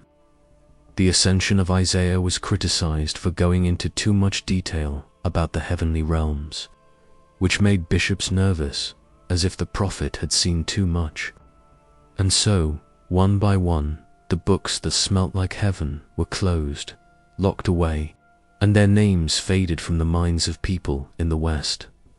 Not all choices were made out of spite, though. Some thought they were keeping the faithful safe. Having too many visions and mysteries could lead to confusion. They said that a shepherd had to keep his flock from wandering. But some people saw the shadow of ambition coming out of the dark. The church was becoming an empire of ideas, with its borders set by pages instead of geography. Controlling which words were sacred meant controlling the soul of civilization. People who held the quills had power over not only parchment, but also time itself. The councils of Nicaea, Laodicea, Hippo, and Carthage each added another layer to the canon, brick by brick. The lines were drawn and the scriptures were set, but not everyone was at peace. Even inside those councils, there was quiet disagreement. Some bishops begged for the old texts to be kept. "Don't silence the voices that came before," they said. "The Spirit speaks in many tongues." But their words were lost in the smoke of pride and politics. Most people were afraid of what they couldn't control. And so the choice was made, not just what to keep, but also what to forget. In the highlands of Ethiopia, far from Rome and Antioch, monks were carefully and respectfully copying the ancient texts by hand. They believed that divine truth was too big to fit in one version of Scripture. They heard rumors of councils in far-off places, but they didn't pay much attention to them. For them, holiness wasn't something that was decided by law, but by devotion. They kept the words that other people had thrown away under oil lamps and in the moonlight. They didn't think these writings were bad. They thought they were all part of the same heavenly fabric. So, when everyone else forgot about Enoch, Jubilees, and the Ascension of Isaiah, Ethiopia remembered. But even though those holy scrolls were sleeping in monasteries, the world outside got darker. The Bible that spread across Europe was thinner, narrower, and carefully cut down. The faithful never knew what they were missing. They were told, "This is the whole word," and they believed it because they had to. Who could have thought that the light had been filtered before it got to their eyes? For generations, People lived and died without ever hearing about the books that used to be next to Genesis and Revelation as equals. The world of Scripture had been cut down, not erased, but changed. The questions, though, still lingered. Who decides what is holy? Is holiness something that people decide, or something that is beyond human reach? Even the most devoted believers were bothered by the thought. Some people said in secret that the Spirit couldn't be contained in lists or councils. Some people were afraid that talking like that would lead to heresy. The line between respect and rebellion got thinner. But deep down in that tension, something eternal stirred a quiet awareness that divine truth isn't limited by borders or people's votes. Like faith, history remembers in whispers. Years later, pieces of the lost texts started to show up again.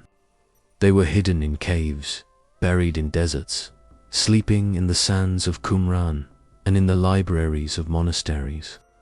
Scholars cleaned scrolls that had names that Western languages had long since lost. When they opened them, they heard voices that agreed with the familiar scriptures. These voices didn't disagree with them. They added to them and shed light on the same divine melody from a different key.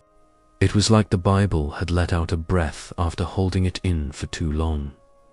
But for the people of Ethiopia, none of this was new. They had never cut down their Bible. Their prayers still echoed with the names of Enoch and Jubilees. Their priests still told the stories of Isaiah's rise, Adam's sadness, and the secrets of heaven and earth. Ethiopia just kept reading while the rest of the world argued about what was canon. Their scriptures were not a wall. They were a window that was wide, bright, and not afraid of the light. And yet, that unbroken preservation brings up a quiet question that everyone who wants to know the truth has in their heart. What if the fullness of divine wisdom was never lost, but only hidden, waiting for those who would look beyond the limits of tradition? Maybe the forbidden was never meant to scare us, but to remind us that revelation is not something we own, but a living flame. And maybe those old councils, with all their power and fear, could never really stop what was meant to last forever, the breath of God that still hums softly in every word ever written in His name in a dimly lit hall where incense hung like memory in the air. Men once gathered to decide which words of heaven would be allowed to live on earth. It was not a scene of thunder or divine intervention, but one of quiet power, where the sound of quills on parchment carried the weight of eternity. They called it a council, but beneath the surface, it was something more human. There were whispers, alliances, and trembling hands that understood the gravity of what they were about to do. These were the guardians of faith, or so they believed. Yet their eyes flickered with the same uncertainty that rests in all who must choose between truth and control. The early councils were not just moments of prayer, they were fires where faith and fear burned together. Bishops, scholars, and emperors sat side by side, deciding which books would carry divine authority and which would be cast into silence. Some saw themselves as protectors, guarding believers from dangerous or confusing texts. Others saw an opportunity to shape a single story, one that served both heaven and the throne. Behind every vote was not just theology, but survival. The empire was fragile, and unity demanded a single voice. A divided scripture, they feared, would breed divided hearts. At the Council of Nicaea, long before the Bible as we know it took shape, politics already wove itself into theology. The debates were not only about Christ's nature, but about which vision of him would serve the empire's peace. Constantine, the emperor who summoned the council, did not kneel as a priest, but stood as a ruler. He was more worried about order than mystery.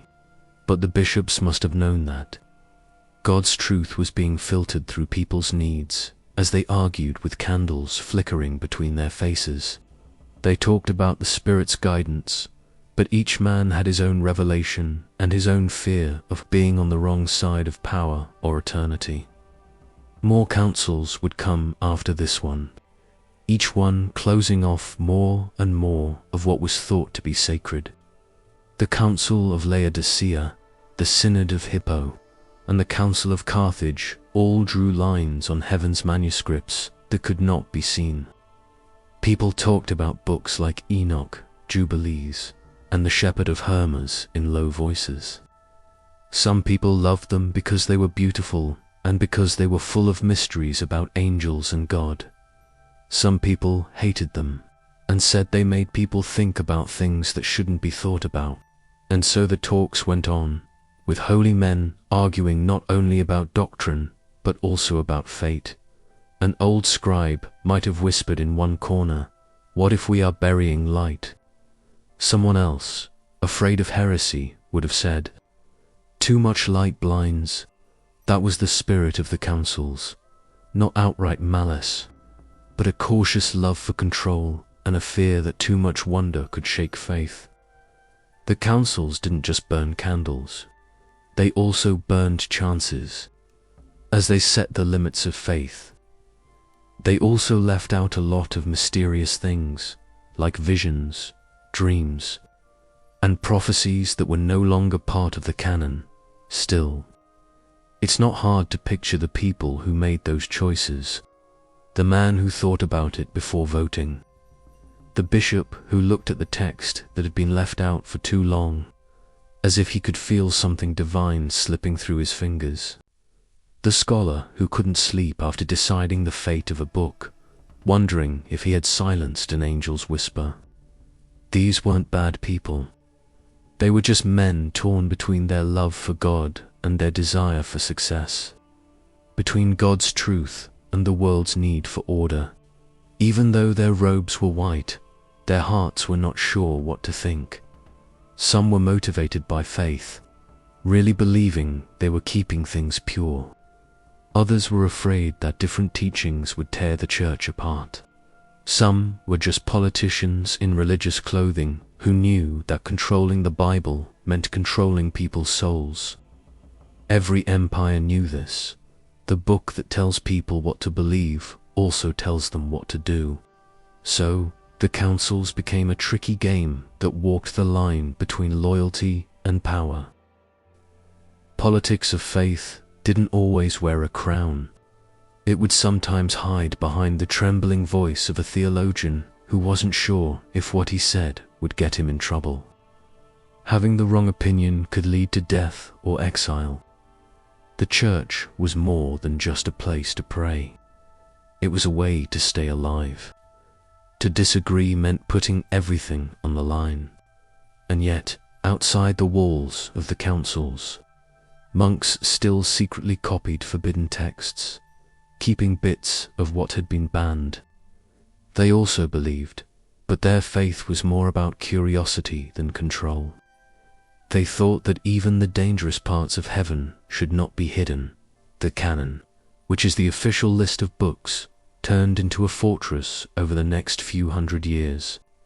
Not many people questioned it, because doing so would have meant going against the rules. But the silence around the texts that were left out grew heavier, almost sacred in its own right. People didn't know why some stories went away. They were just told to trust. And so, for generations, people prayed with words chosen long ago, in candlelit rooms by men who were afraid of too much light. But there is still something old that lies beneath those choices. Maybe the people who sat in the councils felt a tremor in their souls, a faint sense that the story of heaven is too big for one book to hold. They might have quietly wondered if the Spirit really needed their changes. But they kept going because history needed order, and order needed closure. The canon was both a light and a wall pretty, but closed off, and now, when you look back in time, Those councils seem almost like a dream. Rows of men arguing about eternity, not knowing that they were writing not only the Bible but also the shape of faith itself. Their fears turned into our silence. Their goals became our customs. The fire they lit to protect their faith is still burning, but maybe deep within its glow, you can still see the shadow of everything that was left outside, the words that were forgotten, the songs that were banned, and the quiet, unanswered question that has haunted every age since. Who among men can truly decide what belongs to God? Ethiopia was a land of mountains and old faith. Far from the marble halls of empire and the debating councils of Rome, their time seemed to move at the pace of prayer. In these quiet monasteries, carved into stone and surrounded by mist, something amazing happened. They refused to forget. As the rest of the world began to lock away some books, Ethiopia kept them close, like old friends whose words were too important to lose. There was no empire telling them to follow the rules, and there was no council telling them to speak with one voice. Instead, the people who were in charge of the scriptures chose memory over power, and that choice changed the course of spiritual history. The Ethiopian monks were not politicians or rulers. They were humble men who kept their faith. They got up before dawn to chant hymns in Ge'ez, their ancient language, because they thought that the sound of those syllables went straight to heaven better than any translation. They didn't ask what the world thought was right. They only asked what the Spirit had said over the years. They read books that most Christians had long since forgotten in their stone monasteries, some of which were carved into cliffs, and others that were hidden deep in valleys. These books included Enoch, Jubilees, the Book of the Shepherd, and the Ascension of Isaiah. They didn't see these as heresies. They saw them as treasures. Every word that talked about divine mysteries, angels, and the old connection between heaven and earth brought them light, as Europe was rewriting the Holy List, and the councils of men were closing the gates of revelation. Ethiopia was welcoming it all in. Their love was not a rebellion, but a quiet and steady one. The scribes worked by candlelight, using soot and faith to make ink, and copied texts that were hundreds of years old. They thought that forgetting even one divine whisper would mean losing part of the soul. Each page was a prayer. Every verse that was copied was a promise that the truth would not be lost, no matter how hard the world tried. When people from outside came, they saw something amazing. The Ethiopian canon, which is the holy collection of books, was bigger, deeper, and older than any other. Ethiopia had 81 books, while others only had 6. Some of these books were writings that had been kicked out of the Western canon. The Book of Enoch was not banned here. It was respected. People talked about it like it was a bridge between worlds, linking the mysteries of angels, the flood, and the salvation to come. The story of Enoch was not a fantasy to them. It was a memory that had been passed down through the generations by people who would not let the divine be changed to fit human needs.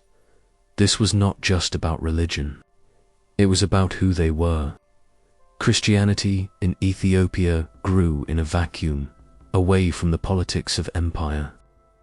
While Rome fought over councils and creeds, Ethiopia prayed under the open sky and the glow of oil lamps in rocky-hewn churches like Lalibela, which were carved from living stone and were symbols of a faith that lasted in silence. Their faith wasn't brought in from outside. It was rooted in their lives. They sang the Psalms in old-fashioned ways, kept the Sabbath, and made Scripture a part of their very breath. It was like they were guarding a memory that everyone else had let fade. The Ethiopian priests didn't think there was a difference between holy and forbidden. It was holy if a text talked about God's mercy, angels, creation, or justice. They weren't afraid of too much light. They thought that God's truth was huge and that people shouldn't try to control it, but should just listen. It was a kind of spiritual humility, which was the opposite of the councils that had chosen order over mystery in the past. Instead, Ethiopia's protectors of Scripture chose to be amazed, and wonder made them strong. The Ethiopian Orthodox Church has kept its traditions through hundreds of years of invasions, droughts, and wars. Their manuscripts, which were bound in leather and written in the beautiful Ge'ez script, became tools for survival. These books survived when kingdoms fell because they were hidden in mountain monasteries and protected by generations of monks. The Ethiopians quietly kept their own faith, even when emperors tried to modernize it or foreign missionaries brought them new versions of the Bible. It wasn't pride in the worldly sense. It was a sacred duty. They couldn't imagine changing God's story in every page they kept. You could feel that duty, quiet echo of respect that didn't need permission from any council. When people said the Book of Enoch was not real, the priests in Ethiopia smiled and kept reading it out loud in church. They thought that Enoch's walk with God was not a myth, but a real thing that showed what people could be like. Ethiopia still celebrated the Book of Jubilees, even after other countries erased it. They saw the divine order of creation in its ancient cycles of time. They called what others called non-canonical home. That kind of defiance is beautiful. Not the kind that screams, but the kind that lasts through the ages. Ethiopia kept memories safe, like a lamp in a dark room in the quiet of their mountains. And through their hands, lost knowledge flowed through time, waiting for a world that would one day find what it had lost. The monks had no idea that hundreds of years later, people from all over the world would look to Ethiopia and be amazed to find the missing pieces of ancient faith still alive. Written in ink and devotion, Ethiopia's guardianship is interesting because it was never meant to be a threat to the world. It came from love, a love for the Bible that was too strong to let go of. They thought that God's voice could be heard in more than just the familiar, so they accepted what others were afraid of. They saw holiness in what was forgotten and truth in what was ignored. And maybe that is why their story feels timeless, because it reminds us that the sacred does not disappear when it is silenced. It only waits to be remembered. People who visit the monasteries on Lake Tana or the stone churches in Lalibela can still hear the chants that have never changed. They can see priests holding manuscripts that are older than many countries. The pages are stained with candle smoke and prayer. The smell of frankincense is still in the air, and the oil lamp's light flickers on the gold-leafed icons of angels and saints. The air is heavy with memory, not nostalgia, but something holy. It seems like the land remembers every story that people tried to forget. Ethiopia's choice was not an act of defiance. It was an act of preservational unwillingness to let divine memory be changed for convenience. Ethiopia chose to remember when the rest of the world tried to define and control. It became a living archive of ancient faith by doing this. It is a place where the light that others were afraid of still burns softly and steadily in the heart of the mountains. In the middle of Ethiopia's highlands, where the sun rises over jagged peaks and mist floats like breath across the valleys, there are monasteries that have been there since before people could remember. They were carved into cliffs and hollowed out of stone, and the walls have been breathing incense for 1,000 years. There are men who live in these old temples who don't talk much and pray a lot. They are monks whose lives are tied to parchment and silence. They take care of something that few people in the world have ever seen. Heaven's library, which is not written in gold or marble, but in ink, dust, and love. As the night gets darker and the wind sighs against the rock walls, you can hear the faint sound of parchment rustling. It sounds like the sound of time passing, page by page. The monks wear linen robes that make a soft sound when they move and carry lamps made of clay. As they lean over ancient scrolls written in Ge'ez, the sacred language that once carried the voice of Scripture itself, the dim light paints their faces with amber light. Reading is not studying for these men.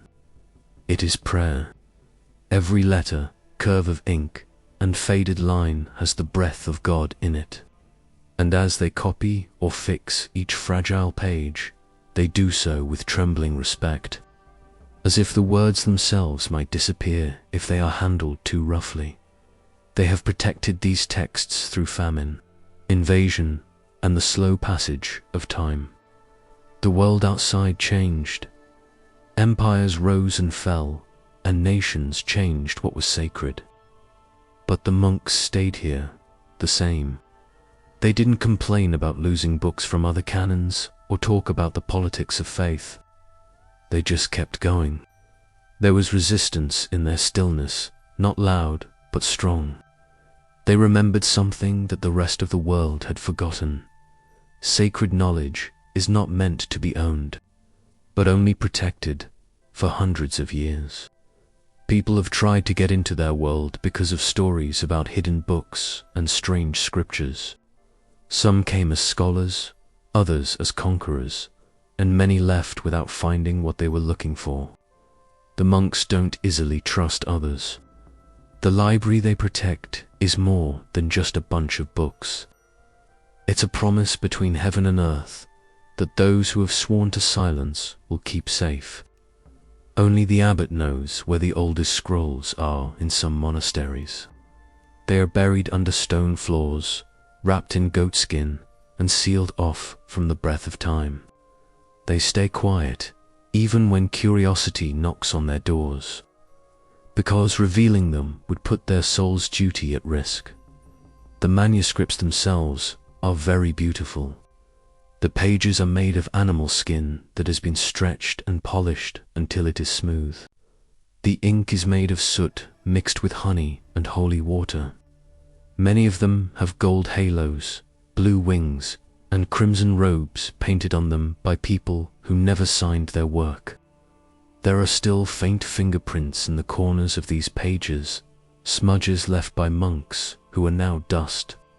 And yet, through those weak marks, one can almost feel the pulse of history, a reminder that faith is not built on monuments, but on hands that refused to let light die. Some people say that some of these scrolls have words on them that no longer exist anywhere else. These words are about hymns sung before dawn, stories of angels coming down like fireflies, and visions of prophets who walked between worlds. Some texts talk about creation as a symphony that is still going on, while others whisper about stars as living things, each with a divine purpose. The monks do not question these mysteries or try to make sense of them. They keep them safe, like you would a sleeping child, with love that doesn't ask for anything in return. When the candles are low and the air is still at night, you might hear the sound of chanting from far away. It starts out softly, like wind blowing over water, and builds up until the stone halls vibrate with a holy rhythm. It is not a performance, it is a memory. The voices come together perfectly, rising through the darkness towards something we can't see. The monks think that every word said in prayer makes the connection between heaven and earth stronger. They don't ask for favors or miracles in their chants. They sing to keep the old words alive, so that the breath of God, once spoken into the world, continues to echo through time. These guardians have been in danger before. There are stories of invaders who came looking for treasures like gold, relics, or powerful artifacts. But what they found were men who were too humble to be afraid of them. The monks gave them food, water, and prayers. And when the soldiers left, the manuscripts stayed where they were, hidden in rooms that only the faithful could find. People say that one monastery hid its most important library under an altar and sealed it with stone that looked just like the mountain. It took generations before anyone opened it again. When they did, the air inside was full of incense and dust. But the ink on the pages was as dark as the night sky. Every monk who joins this holy order must promise to keep quiet and protect it. They learn to treat the scriptures like living things and keep them safe from moisture, bugs, and careless hands of people who don't understand. They think that hurting a book hurts memory itself, and so they live in sync with their duty. Morning prayer, work, reading the Bible, and silence. Days turn into years, and years turn into lifetimes, but the beat stays the same. For them, eternity isn't far away. It's the slow turning of pages in the light of a candle. Their tools are even sacred. They make their pens out of reeds that grow near holy springs. They pray over the ink before they start copying, asking for clean hands and hearts. Writing is a form of devotion. Each letter is like a prayer that you can see. They don't hurry. It can take a day or more to write one verse. But that slowness is what makes it beautiful. For them, time is not an enemy but a friend. The longer they stay, the more holy the act becomes. When storms rage outside and lightning flashes across the mountains, the monks stay in their rooms, where their candles stay lit, even though the wind blows. The walls seem to protect them. Maybe it's the weight of their purpose of quiet protection that has lasted for hundreds of years. They remember even when the rest of the world forgets. They protect the old truths while others look for new ones. Their stillness holds a power that no empire can claim. The power of memory, kept alive by faith. People who have been allowed to enter these monasteries often say that it feels like they are going back in time. The air is cool and thick, and it smells like ink, oil, and dust. The walls are covered in scrolls, and the silence is so deep that every heartbeat seems louder. The monks move slowly, and their eyes are kind but far away, as if they live in two worlds at once. Some people say they never look directly at the holy books when they are handling them because they think the divine can't be seen, only felt. And maybe that's what makes them so devoted, not knowledge, but respect. They don't want to own the secrets they protect. They just live next to them, breathe the same air, and keep the same watch. They take care of heaven's library, keeping safe what was left behind when the rest of the world chose to forget. Every candle that burns in those stone halls and every whispered prayer that floats up to the night sky is a promise that the words that come from heaven will never be lost. As long as their hands keep turning the pages and their silence still holds the light. The road to Oxum winds like a lost thread through the Ethiopian highlands, where the horizon shimmers in gold and shadow. The traveler gets there at dusk, when the sky is dark, purple, and the air smells like rain. Through the fog, a monastery appears from the stone. Its walls are old and dark from years of prayer. There are no bells here. Silence itself keeps time. He walks forward, and the wet ground muffles his footsteps. What is waiting for him feels less like a place and more like a heartbeat that has never stopped. The entrance to the monastery is framed by worn carvings of angels whose faces have been softened by the wind. The air inside smells like parchment, smoke, ink, and rainwater dripping from the eaves. The traveler stops to let his eyes get used to the low light from the oil lamps. Shadows move across the stone, dancing over shelves that go into the dark. There are hundreds of books on the walls.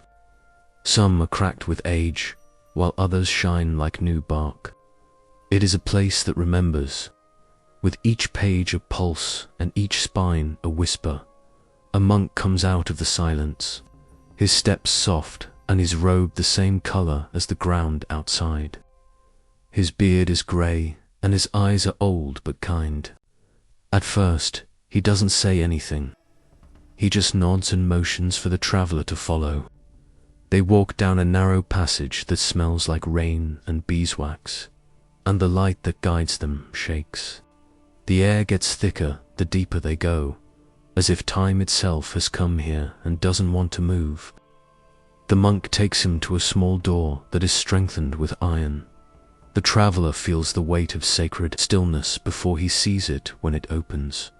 The room inside is small, round, and filled with the low hum of eternity.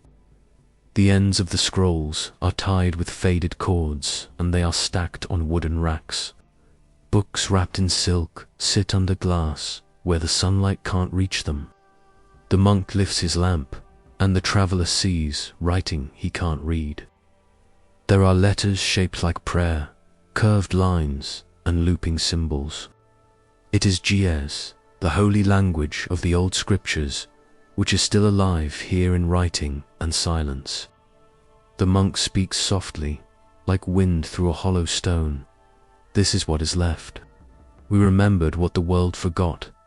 The traveler runs his fingers over a piece of parchment, close enough to feel the warmth of the air around it. The letters look like they are shining, as if they were written with the breath of something alive. He can't touch it. He can't. The air feels too fragile and holy to touch. He looks at the monk, who is watching with calm, patience, and not showing any signs of pride or secrecy. This place is not a treasure for him.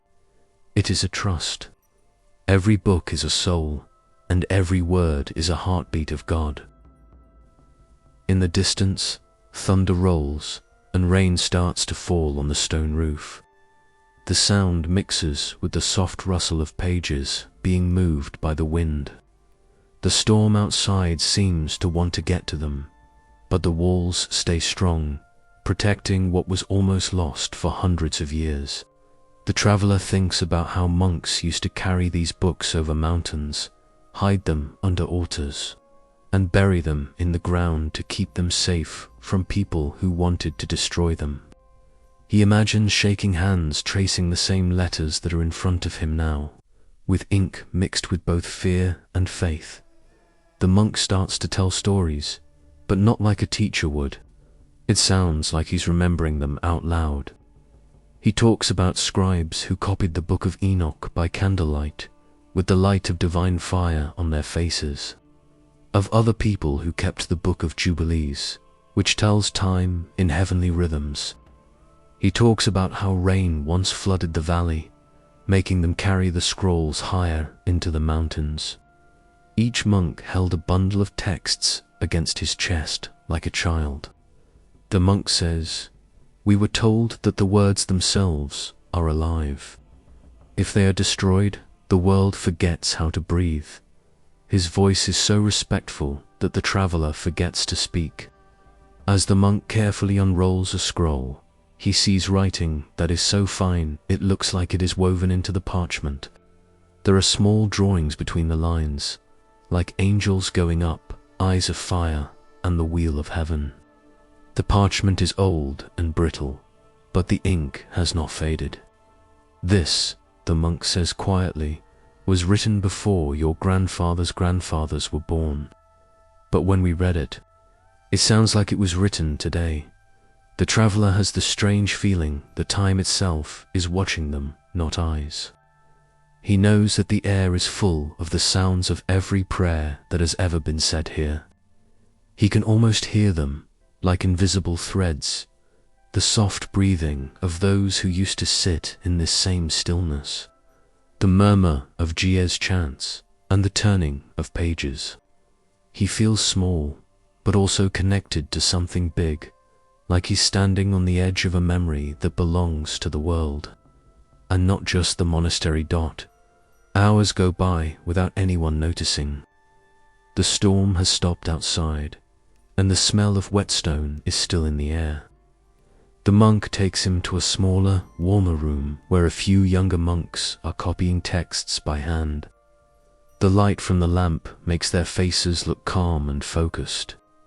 The sound of their pens scratching against the parchment fills the silence like a lullaby. One person stops, dips his pen in ink, and starts writing again without looking up. It has a rhythm that seems to last forever. The traveler understands that every generation here has done the same thing, not for fame or power, but just to keep the words alive. There is an old wooden chest in one corner. There are strange symbols carved into its surface. They could be prayers or warnings. The monk opens it up and sees manuscripts wrapped in linen. The scent of cedar and old ink fills the air. He says, "Some of these haven't been read in more than 100 years.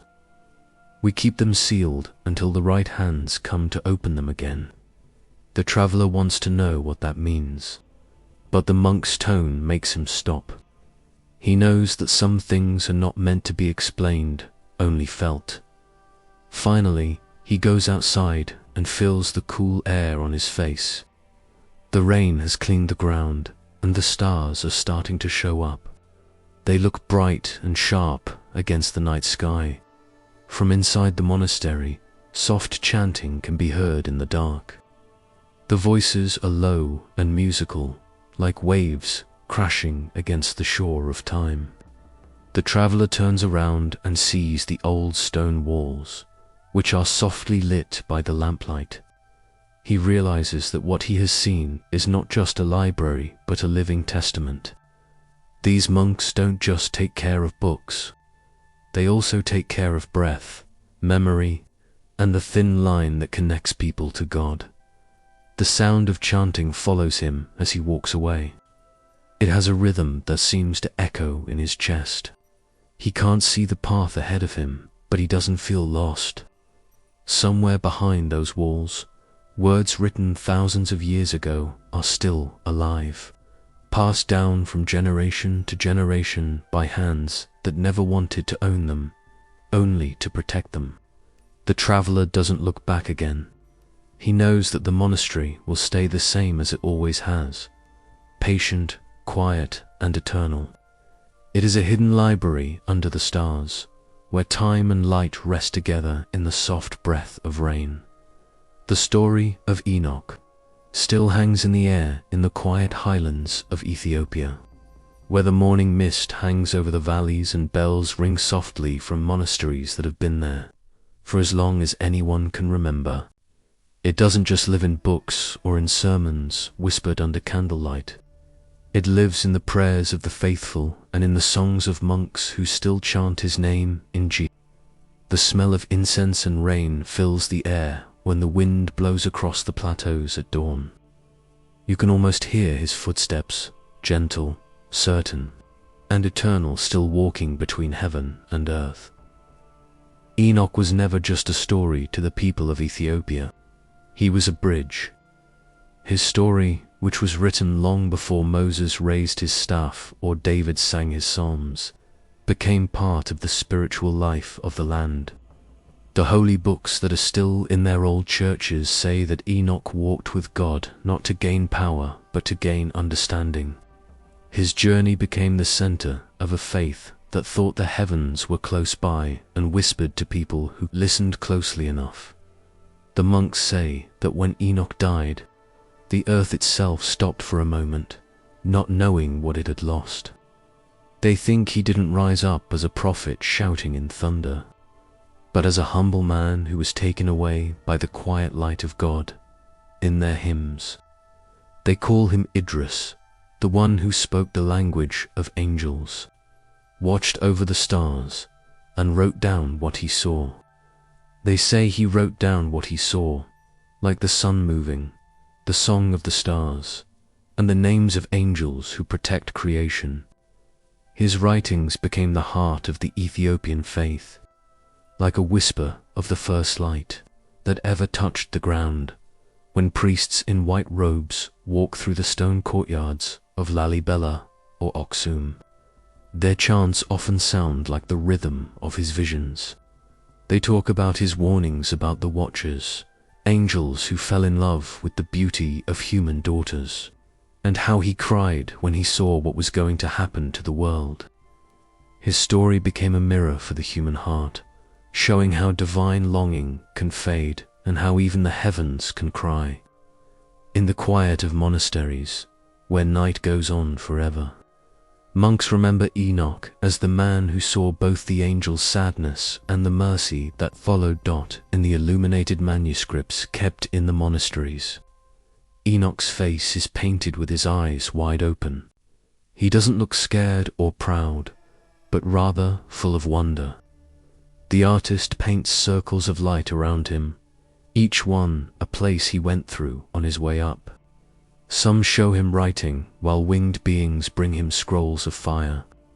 Some show him talking to the Lord of Spirits, and his words turn into gold writing that spirals up to heaven. Every brushstroke is a sign of respect, and every color is a prayer that his light will never fade.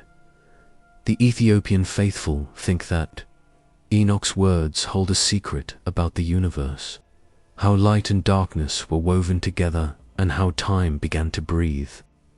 They think he was shown how everything was made, like the paths of the stars, the names of the winds, and the reasons for the rains.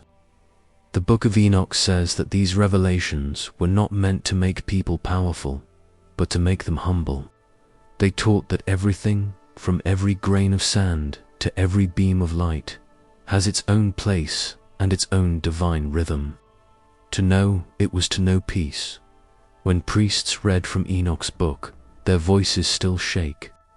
It feels like the air is getting heavier, as if wings that can't be seen are passing just above the room. In Ethiopia, saying the words of Enoch is like standing close to the veil that separates heaven and earth. Some monks say that when they read his visions out loud, the world seems to listen. The candles flicker, the silence deepens, and for a moment, time seems to stop. This is what they call the still hour, the time when the spirit of Enoch is said to walk among them again. For hundreds of years, people have carried his name through faith and hardship. The story of Enoch stayed the same even when invaders came, when famine spread across the valleys, and when kingdoms rose and fell. Parents told their kids that he was the first person to write with heavenly ink, and that his faith was so strong that even the angels bowed down to him. They taught that the same God who lifted Enoch still watched over those who walked in love and humility. No matter how lost the world seemed, before the bells of prayer rang in the early morning, those stories would come back, steady and unbroken. Some people believe that Enoch's spirit still lives in the mountains. People who are on pilgrimage to hidden monasteries sometimes say they hear a soft hum under the wind. It's a low tone that sounds like it's coming from the stones themselves, not from a song or a voice. They say it feels like the ground is remembering something sacred. Some people say that when storms come, the thunder that rolls across the sky sounds like Enoch's voice telling the secrets he was shown. These stories have become a part of the landscape, woven into the rhythm of Ethiopian life, whether they are true or not. During long vigils in the big churches carved out of rock, priests often read from Enoch's writings. They talk about seeing stars that are chained up for not following the rules, mountains that breathe, and angels that weigh people's souls. They talk about how Enoch cried for the Watchers and how his tears turned into rivers that fed the roots of the world. When they're done, there's always silence, which feels like prayer.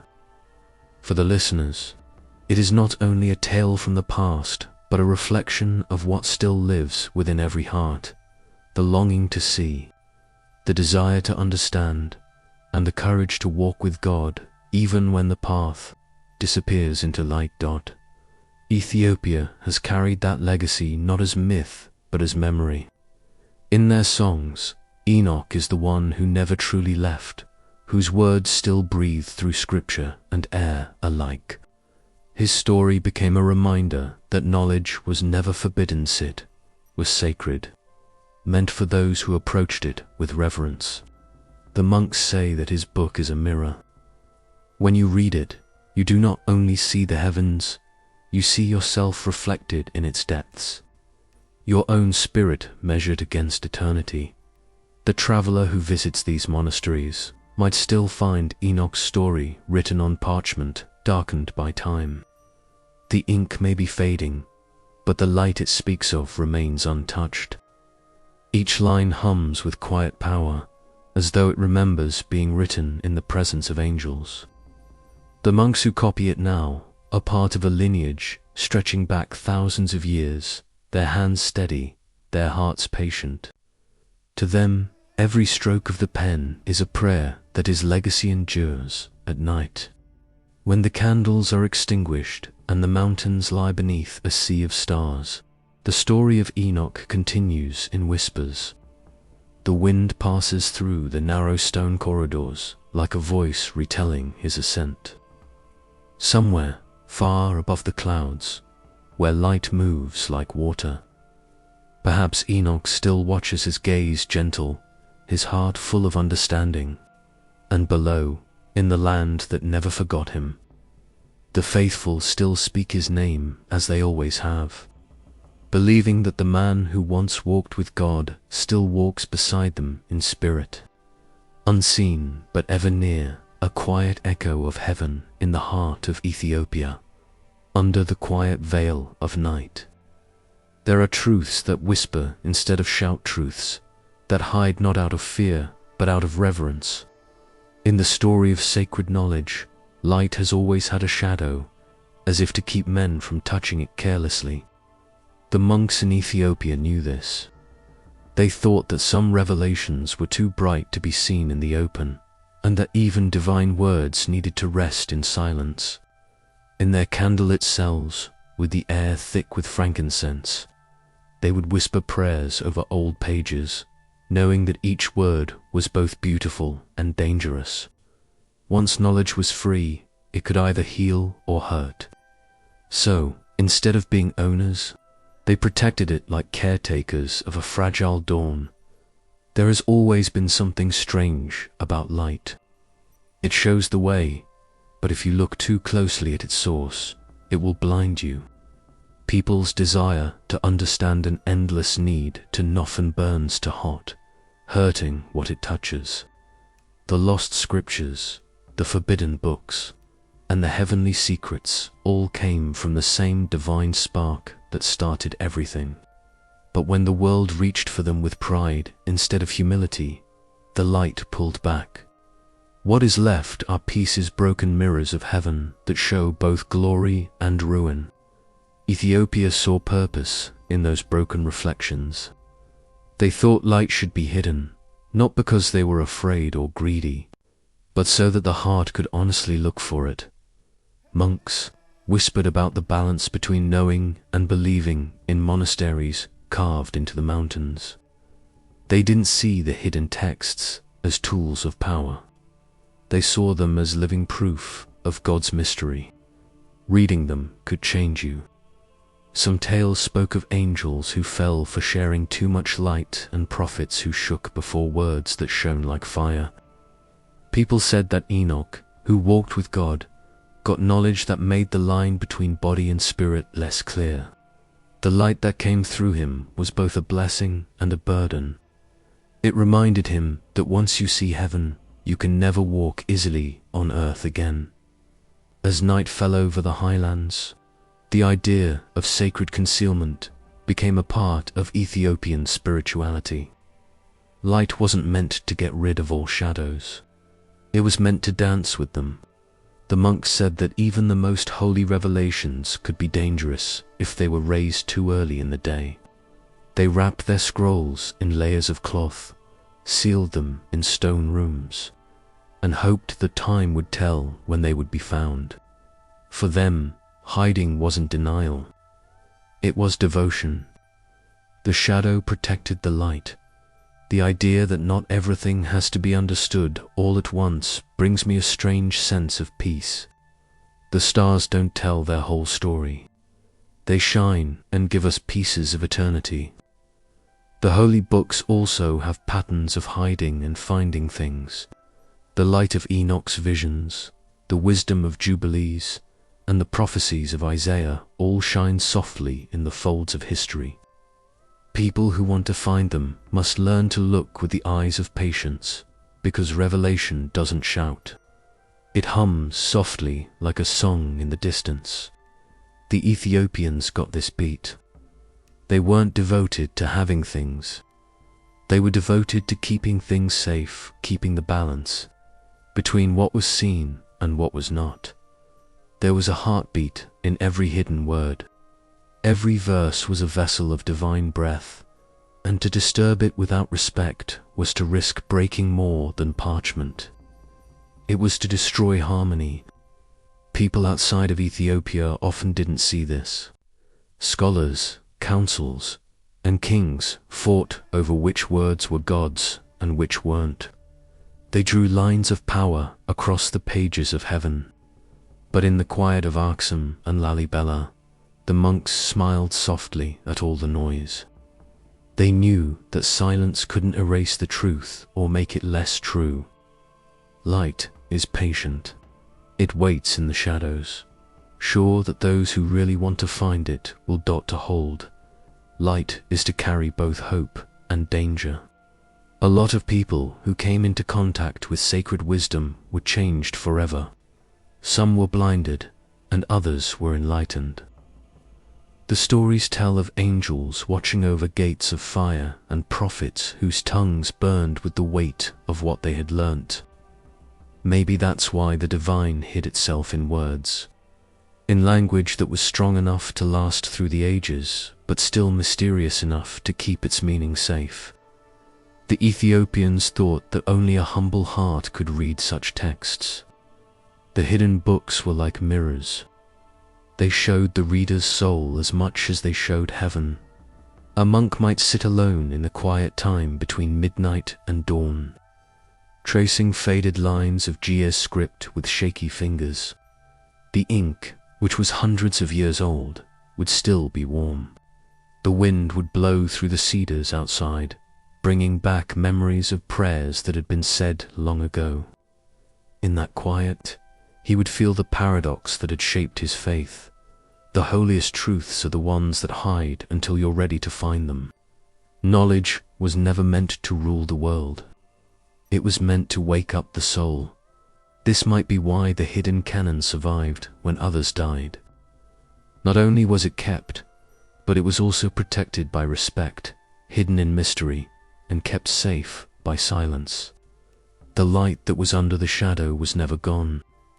It was just waiting for a time when people would not want to use divine knowledge, but to understand it.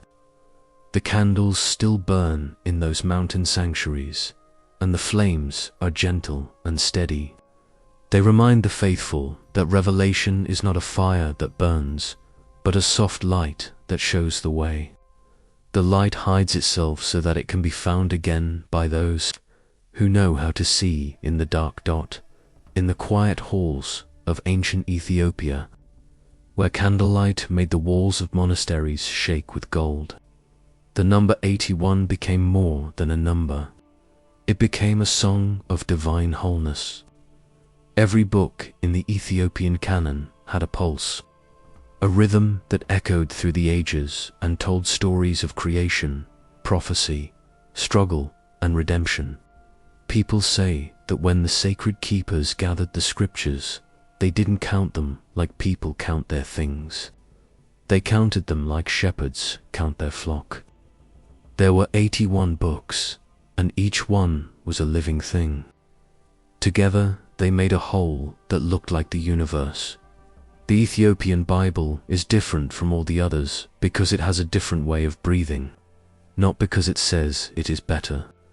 While other traditions preserved 66 books, Ethiopia kept the lost voices, alive stories of Enoch, Jubilees, the Shepherd of Hermas, the Book of Adam and Eve, and so many more that the world had nearly forgotten. In these mountains, knowledge didn't split into right and wrong. It found balance. The 81 books made a circle, with each one being a petal on the big flower of divine revelation. The monks who watched over them thought that the language of numbers also governed heaven, and that the patterns of divine arithmetic guided the creation of the world. And to them, 81 was the number of completion, a holy balance between heaven and earth. 81 meant a lot more than just counting. It told of perfection that was hidden in flaws. In their religion, 9 was a holy number because it was 3 times 3, which is a trinity that reflects on itself. They said that 9 times 9 was the full harmony of divine order, with the heavenly reflecting the earthly. It was the meeting of different levels, the end of the circle of creation. The monks chanted it as a secret hymn, thinking that the story of the world should be told in the same way that it was made by God. The Ethiopian canon wasn't just a lucky find. It was a holy structure. Each book was a stone in a temple of words, put there with care, meaning, and prayer. To comprehend the enigma of the 81 books, one must envision a realm where faith was cultivated not by edict but by devotion. It took a long time and a lot of patience to put together the canon. Elders' voices and prayers guided the process. Some texts were taken across deserts on donkeys' backs, wrapped in cloth, and sealed with wax so that the dust wouldn't touch the pages. Others were copied by monks by candlelight, letter by letter, with hands that shook not from age but from awe. They didn't wonder if these stories fit with what people think is normal. They just saw the divine breath in them. They thought that all scripture that shone was holy. The books had worlds inside of worlds. Enoch's stories told about the angels' rebellion and the heavens. Jubilees said that time is not measured in hours but in cycles set by God. The book of the mysteries of heaven and earth took away the veil that hid the structure of creation from view. The book of the covenant was like a bridge between the old and the new, the law and the spirit, the body and the soul. These texts together opened up the world of faith, giving voice to the voiceless and bringing back lost knowledge. Ethiopia became the place where people could remember, the place where the divine archive of humanity's spiritual history was kept safe. The monks often said that the canon was like the body of light. The bones were the 66 books, but the missing 15 were the breath, the spirit that made the body move. The story of creation was not complete without them. It was like a song without its last notes. When they talked about the number 81, they would draw it in the air like they were drawing a circle of fire and say prayers in Ge'ez, the holy language of their ancestors. They thought that numbers were prayers that could be seen. The harmony of scripture was like music that was written in heaven and then copied down on earth. The sacred canon was more than just words in the monasteries of Lake Tana and the mountain sanctuaries of Lalibela. It was memory made flesh.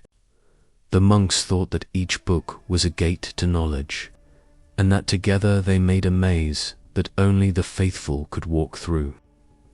People said that you could enter through Genesis and come out through Revelation reborn. But the hidden books held secret paths that led through dreams, prophecies, and heavenly visions.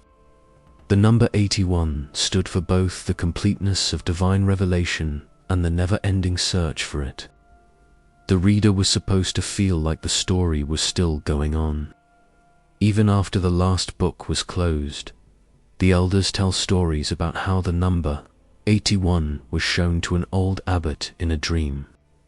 He saw a huge wheel of light hanging over the Ethiopian highlands, slowly turning as if it were made up of stars. There were 9 circles inside of 9, and in the center of the wheel, a glowing script read, "All that is hidden shall return to light." When he woke up, he told his brothers that the canon must stay whole, not be cut or divided to please kings. He said that the scriptures were like the sun. You couldn't own them, only see them. There was a quiet defiance in that belief.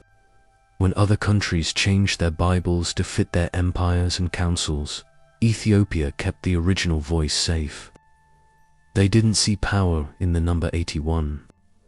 They saw peace, the kind of peace that comes from being whole. Every text was a thread in the divine tapestry, and if you pulled one loose, the pattern would fall apart. The Apocrypha, the lost Gospels, and the hidden books were not outsiders to the canon. They were part of its family. They all held the symmetry of heaven's plan, so the monks kept copying and chanting, and their voices echoed off the stone and the night. The canon was real to them.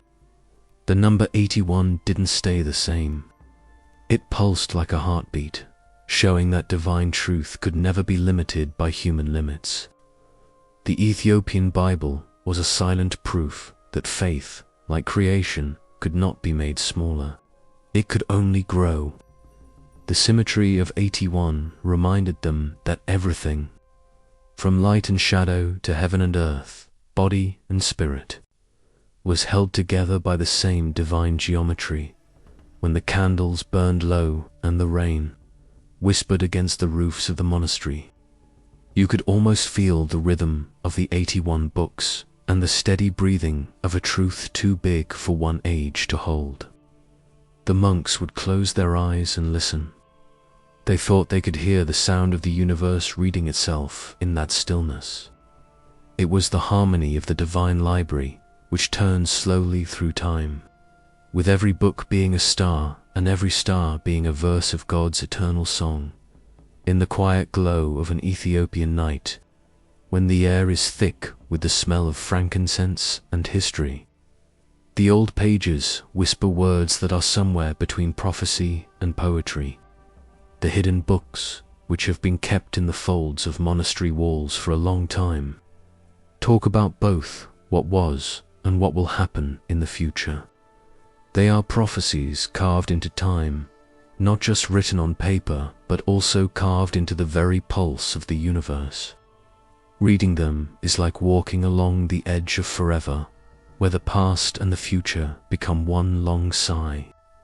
These aren't stories of destruction. They're stories of revelation. They remind us that even in the dark, the promise of light has never been broken. The story of the Messiah starts in the Book of Enoch with a whisper from the stars. Enoch, the man who walked with God and disappeared into heaven's light, saw visions that went beyond his own time. He saw the Son of Man sitting on a throne of glory, surrounded by rivers of living fire. He was judging not with anger, but with mercy tempered by truth. His eyes were like suns inside of suns, and his voice was like thunder that had been softened by rain. When Enoch saw the heavens open, he trembled because he knew that the same God who made galaxies also made the human heart. The prophecy said that a Redeemer would come to fix the broken connection between heaven and earth. It wasn't a story of revenge. It was a story of restoration, a divine return that would bring together the broken pieces of faith. The Book of Jubilees echoed that same promise through the rhythm of holy time. It wove the cycles of creation into patterns of hope. Each jubilee for 10 years, multiplied by eternity, was not just a calendar of days. It was a heartbeat of God's plan. The prophets saw ages unfolding within those measures, each one bringing people closer to the great renewal. The Messiah's coming wasn't a sudden flash of light. It was the slow dawn of centuries, with light spreading from the edges of despair to the center of redemption. In the quiet words of Jubilees, prophecy was more than just a guess. It was a way to get ready, the holy rhythm that teaches the soul to wait. The prophet's journey through the seven heavens in the Ascension of Isaiah revealed the mystery of how God became a man. Isaiah saw a bright being coming down through worlds of light in the depths of his vision. The being shed glory like clothes until it became a man. Angels didn't cry because they were sad. They cried because they were amazed that the infinite had chosen to become finite, to breathe, to hunger, to suffer, and to love. The prophet talked about how the Lord of Light came into the dark world below, not with armies, but with kindness. There would be no trumpets to announce his birth, just the sigh of a mother under a desert sky. This prophecy smelt like humility, the infinite bending towards the small. The Book of Adam and Eve also hinted at the arrival of someone who would end Eden's sadness. As Adam lay under the fig tree, crying for the paradise he had lost, he heard a voice in a dream say, "From your seed shall rise one who will crush the serpent's deceit and open the gate of the garden again." Adam saw visions of the cross long before its wood was ever planted, and his tears became prayers for generations yet to come. Eve, who was next to him, held those tears in her hands, thinking that one day they would turn into pearls of light in the next world. It was hope dressed up as grief, the first sign of grace. The tone was even softer in the Shepherd of Hermas. The shepherd said that repentance is the slow process of the heart turning back to its creator. He had visions of towers made of living stones, with each stone standing for a soul saved by love. One of the things he learnt was that the great shepherd would come back for his flock, not with anger but with love, calling each one by name. The hidden books showed the Messiah not as a distant judge, but as a shepherd who walked among the lost, gathered the tired, healed the sick, and fixed what was broken. These prophecies were like lullabies of mercy sung over and over again. The book of the mysteries of heaven and earth. Another secret text showed the prophet the cosmic map.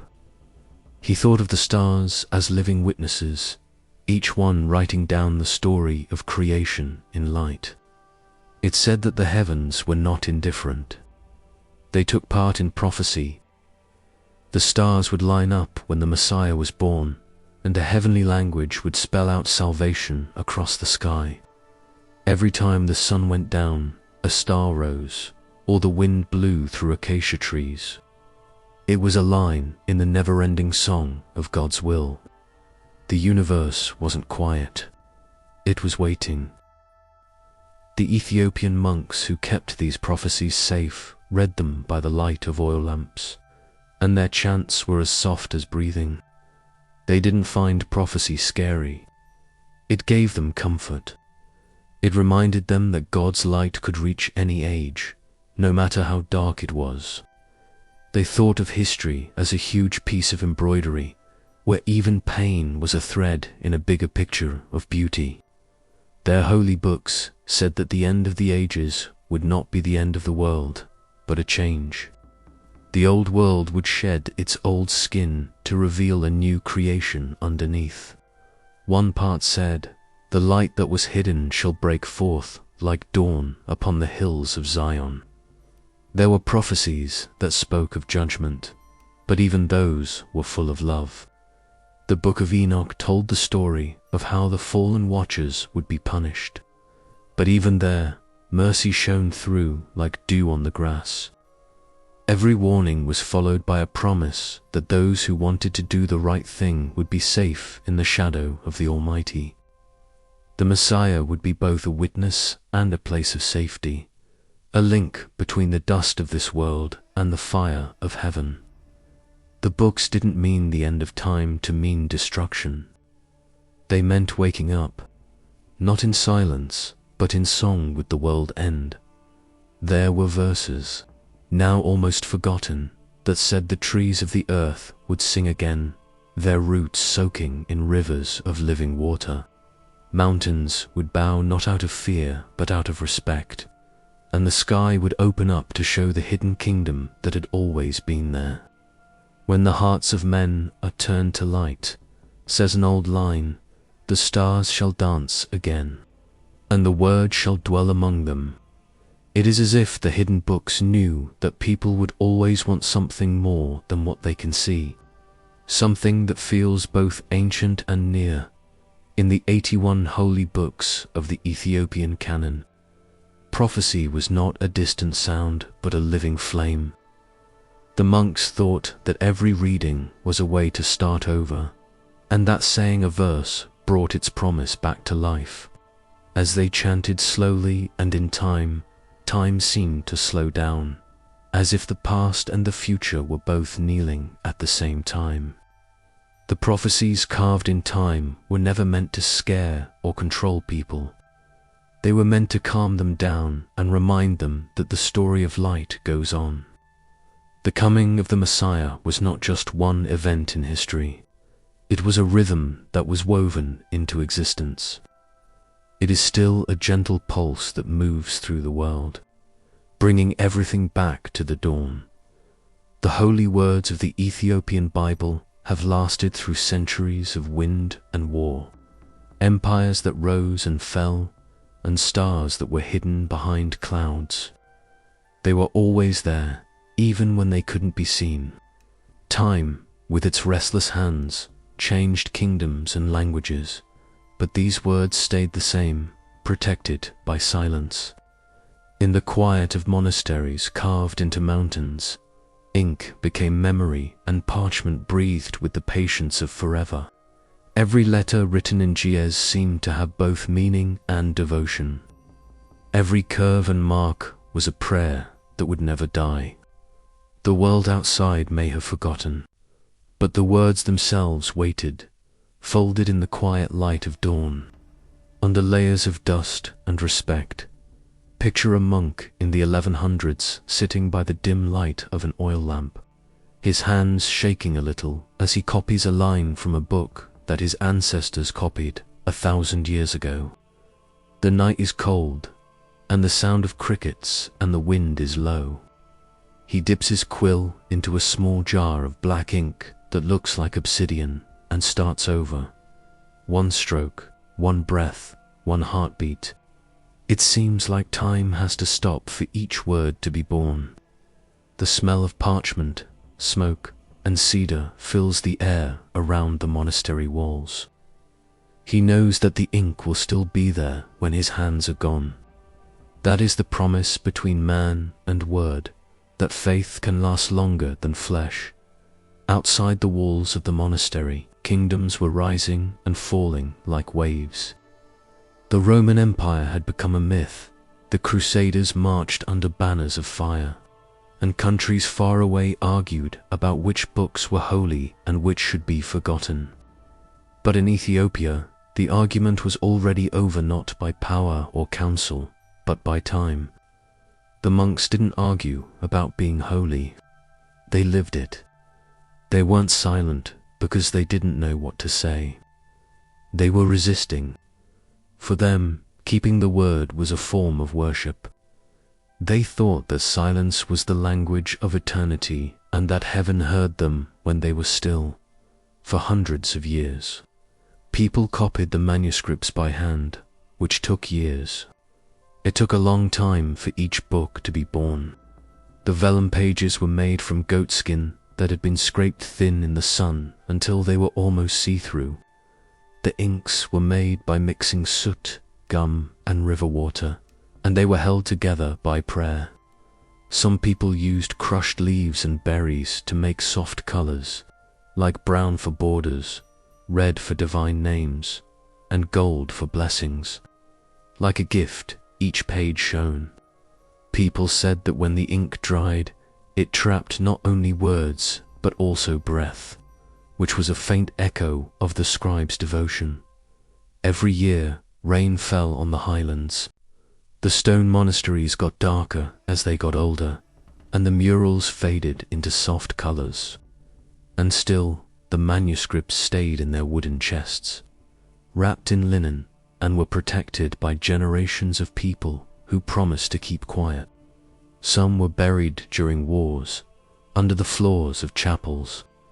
Some were locked up in caves where only the wind could get to them.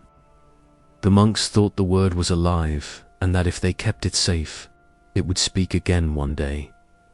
The world outside got louder over the years. In Europe, printing presses roared, new languages were born, and the old religions fell apart because of new ideas. But in Ethiopia, time went by differently. The land seemed to breathe in a slow, steady way, unaffected by the rush of the world. People who made it to the center often said it was eerily quiet, as if the mountains were listening. The words of Enoch, Jubilees, Isaiah, and Adam and Eve were still there in those mountains, their meanings unchanged and their light still shining.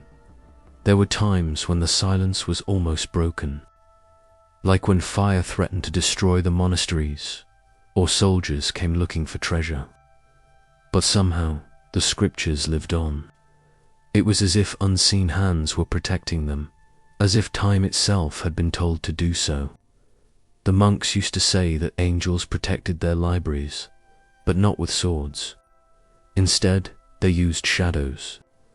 They thought that if someone was trying to steal a manuscript, the light would change, the path would become unclear, and the thief would forget what he was looking for. These kinds of stories may sound like legends, but maybe the truth is quieter faith can change time when it needs to. By the 1600s, people from outside the area started to hear rumors about these hidden texts. Some people said they were myths, while others said they were heresy. They couldn't believe that the Bible was still alive in a fuller form in a place so far from their own. They brought their own printed, copy-trimmed, organized, and translated, but the thought of books they had never seen and words they had never heard in church made them feel something. Ethiopia, on the other hand, stayed quiet. It wasn't pride. It was respect. The time wasn't right yet. Truth doesn't shout, it waits. The rhythm of prayer never changed inside the monasteries. The monks kept chanting in Ge'ez, and the old syllables rose like incense through the candlelit halls. Every morning started the same way. They walked slowly through the halls, their bare feet brushing against the cool stone, and the sound of their voices mixed with the sound of the dawn wind. They read the same books that their ancestors had read. The stories weren't history to them. They were memories that were still alive. The quiet around them was a holy place, where time stopped and every chant became an echo of forever. The younger monks would sometimes ask their elders why they kept copying old books when there were so many already. The elders would smile and say, "Because the ink must remember what the heart cannot." They thought that memory could fade, but the written word anchored in silence was forever. Every book was a way for the divine to get into the world, and even if only one page survived the end of the world, that page would be enough to start the light again. And so the centuries went by, like a wheel slowly turning against the stars. The manuscripts got older, their pages became brittle, and their edges darkened when people touched them. But when someone read them out loud, they sounded just as new as the day they were written. The monks said the ink never really dried. It lived on, whispering through the years. They said it was like a stream that flows under the ground. You can't see it, but it never stops. Heaven still remembered what the world had forgotten when scholars from faraway places finally came to Ethiopia in the 20th century to study its holy texts. They were shocked to find not relics, but living scriptures one books that had been silent for hundreds of years. Some of the people who came to see the manuscripts cried, but not because they were sad. They were amazed. They had found something that time had not changed, something that the modern world had lost, the unbroken flow of faith. Even as they took pictures of and catalogued each page, the monks gently reminded them, the word is not just what you read. It is how you feel when everything else is quiet. Stillness has a strange power. It is not the lack of movement, but the existence of eternity. The Ethiopian Bible survived not due to power, but through silence, the silence that embraces rather than conceals, that hears rather than articulates. The words moved from one generation to the next through that silence, slowly, without being changed or forgotten. Every curve of the letters and every pause between the chants held the patience of eternity. And now, when someone opens those old pages and feels how light they are, they don't just touch history, they touch time itself. Even though the ink is hundreds of years old, it still shines faintly in candlelight, as if it remembers every hand that wrote it and every heart that believed. The word lived on in silence. It learnt to outlive time by being patient. And even now, under the same eternal stars, the Ethiopian scriptures continue to whisper, not with urgency, but with the calm assurance that the truth doesn't need to rush. It just needs to stay. The old words lay untouched and unspoken for hundreds of years, but they were never forgotten. Then, like the sun rising after a long night, people who thought they had missed something began to feel curious again. There were no trumpets or big announcements when the rediscovery began. Instead, it started with quiet scholars whose fingers brushed against cracked parchment and whose lamps flickered over old ink. In libraries where cobwebs hung like veils of time, manuscripts whispered, asking to be remembered. The seekers came not only with knowledge, but also with respect, knowing that they were on holy ground and that history itself was holding its breath. Many of these texts were still alive in Ethiopia, a place with highlands and hidden monasteries.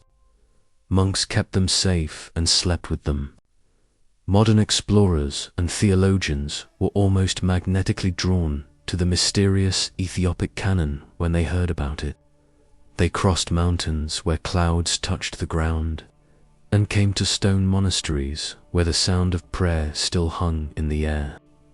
What they found there was more than just scripture. It was a bridge between worlds, a link between heaven and memory. They opened books that had survived empires, wars, and the passage of time in the dark of candlelight. One of the most important discoveries was the Book of Enoch, which had been thought to be lost in the West. Scholars could hardly believe that this old text, which early church fathers had used but then lost from their own canon, was not lost at all. It was still alive in Ge'ez, Ethiopia's sacred language. The translation of these texts brought to light stories that had been kept quiet for hundreds of years. Stories of watchers and visions of heaven, prophecies that went on forever. The smell of mystery filled each page, and each word sounded like the echo of a voice that had been waiting to be heard again. But this rediscovery was not just a scholarly endeavor. It was a revival of the human spirit. For hundreds of years, the Western canon was the line between what was thought to be divine truth. But these books, which were suddenly brought back to light, challenged that certainty. Who decides what is sacred? The seekers felt a strange sense of humility as they studied, realizing that maybe the divine can't be limited to any one tradition or the approval of councils. These books, which are now safe in Ethiopian monasteries, survived not because of power, but because of devotion. Their strength was almost a miracle of faith that kept them going was stronger than the goals of men. Universities started to look into them, and translations spread slowly, like light coming through the cracks of an old temple. Poets, theologians, and dreamers all started to be inspired by the writings of Enoch, Jubilees, the shepherd of Hermas, and others. Some people studied them in school, counting syllables and tracing their linguistic roots. Others, though, were scared and felt like they were hearing the forgotten songs of angels. The rediscovery was both mental and emotional, bringing together the modern mind and the sacred imagination of the ancients. People who read the Book of Jubilees felt like they were walking through a world of divine order, where the rhythm of creation was like a heartbeat. People who opened the Book of Enoch felt the sky open above them, and the universe opened up in bright visions of judgment and grace. And those who read the Shepherd of Hermas heard the gentle call to repent, the same call that had once echoed through early Christian gatherings before the councils put a stop to it. These were not relics. They were living words that still had the warmth of prayer, as if they had been written yesterday. Yes, scholars wrote papers, but others cried. Artists painted pictures of the heavenly watchers, and musicians wrote hymns based on the old rhythms of Gies. The monks in monasteries who had always known how valuable what they had smiled. Nothing was new for them. The world had finally remembered. They kept turning the pages carefully, as they always did, knowing that wisdom always finds its way back to light after being buried. The rediscovery also showed how closely faiths and cultures are connected. The Ethiopian texts talked about a line of thought that had not been changed by Western editing. They kept echoes of Hebrew mysticism, Egyptian symbolism, and early Christian devotion. Reading them made me feel like the old world was breathing again. It made me realize that history isn't a straight line, it's a circle. What goes away in one age comes back in another. Students in quiet university libraries all over Europe and America were amazed by the depth of these newly found books. Some people felt their faith renewed, while others had new questions that kept them up at night. And in the quiet of Axum, a monk might have been smiling softly in the candlelight, knowing that the prayers of his ancestors had finally made it across oceans. The balance of time had changed. What was hidden was now seen, and what was forgotten was once again spoken. The return of these old texts sparked something much deeper than academic interest.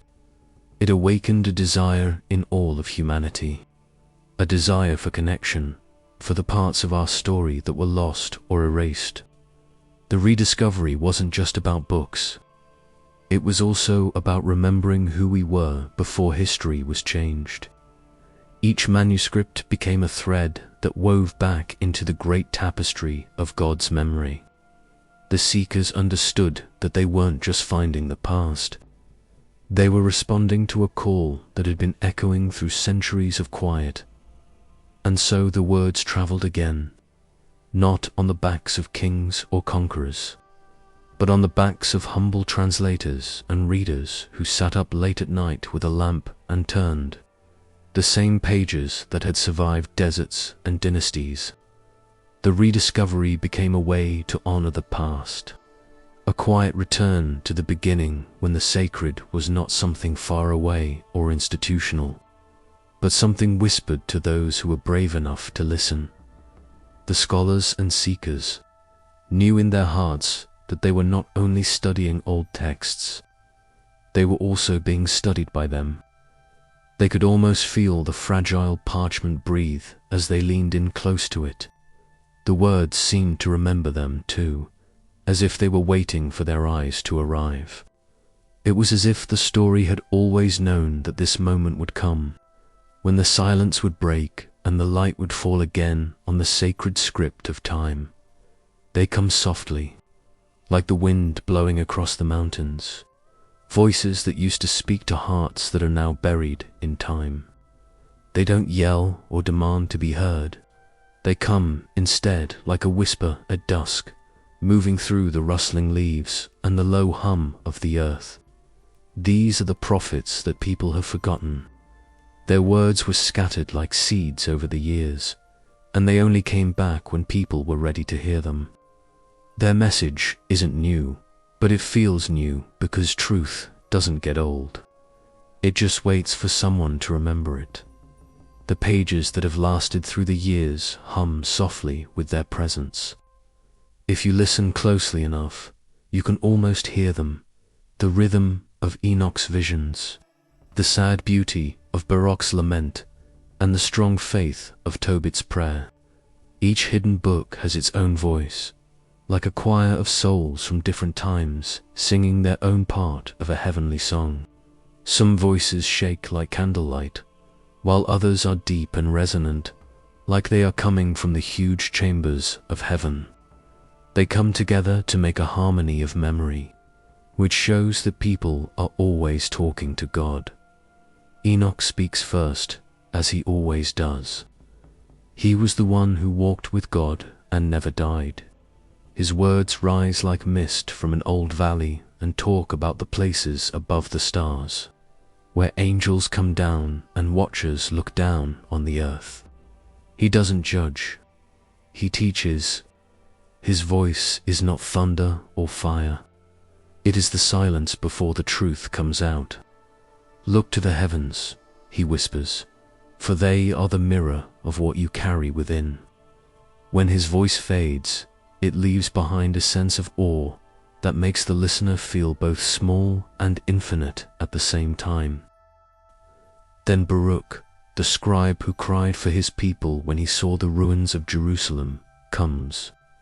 His cry sounds like a prayer that is breaking up in the night. Why does wisdom hide? He asks softly, and in that question lives the echo of all who have ever looked for light in the dark. His voice carries the pain of generations and the faith that won't die even when everything else has fallen apart. He tells the listener that grief can be holy, and that tears are not a sign of weakness, but the rain that brings forgotten seeds of hope back to life. Tobit follows, and his voice is steadier and full of the warmth of an old man who has been through a lot but still praises God. He talks about being blind and then getting better, and how the angel Raphael walked next to him while pretending to be a stranger. His story, which was once lost among the Apocrypha, feels like a quiet parable about the journey of every soul. How divine help often comes in everyday moments, and how miracles happen not in thunder but in trust. Tobit's voice is calm and peaceful, like someone who has learnt that faith is not seeing angels, but knowing when they come. Next, Esdras' voice, which some people call Ezra, comes in. It is sharper and full of the fire of revelation. His visions were full of questions about justice and the mystery of time. How long, he cries, will the good suffer? And even though it has been hundreds of years since his hand wrote those words, they still ring true in every heart that has felt the silence of heaven. But even his screams turn into wisdom, because his visions show him the pattern that pain hides, that a divine hand is writing the world, and every loss and every sorrow is part of a bigger restoration that hasn't happened yet. The prophet who speaks through the Book of Jubilees stands next to them. His voice is steady as stone. He tells the story of how God made the world in sacred cycles, with time carefully woven together. His words remind people that history has its own rhythm, and that nothing is random when seen from the point of view of eternity. The weeks of years and the jubilee of time make up a heavenly heartbeat. When you hear his voice, you can feel the world breathing, with each generation breathing out into the next, watched over by unseen grace. Then, a softer voice comes through, the voice of the shepherd from the old stories of Hermas. His voice is different from the others. It is kind, fatherly, and forgiving. He doesn't speak from the heights of prophecy. He speaks from the meadows of the heart. His words are about how a soul can stray far from home but still find its way back. He says, repentance is not sorrow for what was lost, but love for what can be restored. His presence is like sunlight on closed eyelids, calm and warm, bringing peace to the listener. These long-forgotten prophets are speaking again, but not from pulpits or temples. Instead, they are speaking through the stillness of pages turned by modern hands. Scholars study their language, looking at lines and meanings. But those who listen with their hearts hear something deeper, a sense of familiarity, as if these voices were never really gone. Their messages are not from the past. They flow through the present like rivers that can't be seen beneath the soil of time. Every whisper brings back something old in the soul, something that remembers how God spoke when the wind blows through a forest or the rain hits an old window. You can sometimes imagine these voices moving with it. Enoch's sigh through the clouds, Baruch's tears in the storm, and Tobit's blessing in the rain. They don't live in stone temples. They live in the air that carries prayers up and dreams down. Their words are not limited by ink. They are written in desire, which never goes away. People who found their words again in Ethiopia's secret libraries said that when they first touched the manuscripts, it was like a holy silence. It was like the air changed, and the parchment seemed to remember the sound of chanting monks and bells ringing in the distance. At those times, it was hard to tell if the seekers had found the books or if the books had found them. The prophets had been waiting as patiently as the stars for hearts that were ready to listen again, reading the forgotten books out loud, even softly, feels like opening a door that has been locked. The rhythm of Ge'ez, an old language, flows through time like a lullaby. People who listen say they feel a strange peace, as if the sound itself is healing. Maybe it does, because these voices came from devotion, not pride or conquest. They wanted to speak the truth even when the world wouldn't listen. Their return is not a shout against history, but a whisper within it, reminding people that wisdom never goes away. It just hides until the silence is deep enough to hold it. And now there is silence. The prophets are speaking again, in monasteries and cities, in quiet rooms and on glowing screens. Not to give orders, but to comfort. Not to guess, but to remind. Their words float like feathers through the ages, gentle and unbroken. They carry with them the same question that has been asked since the beginning of faith. Will you still listen when God speaks softly? And so the whispers keep going, mixing with the wind and resting on the hearts of those who stop long enough to hear them. The prophets who have been forgotten are still around. They just don't speak as much as the rest of the world.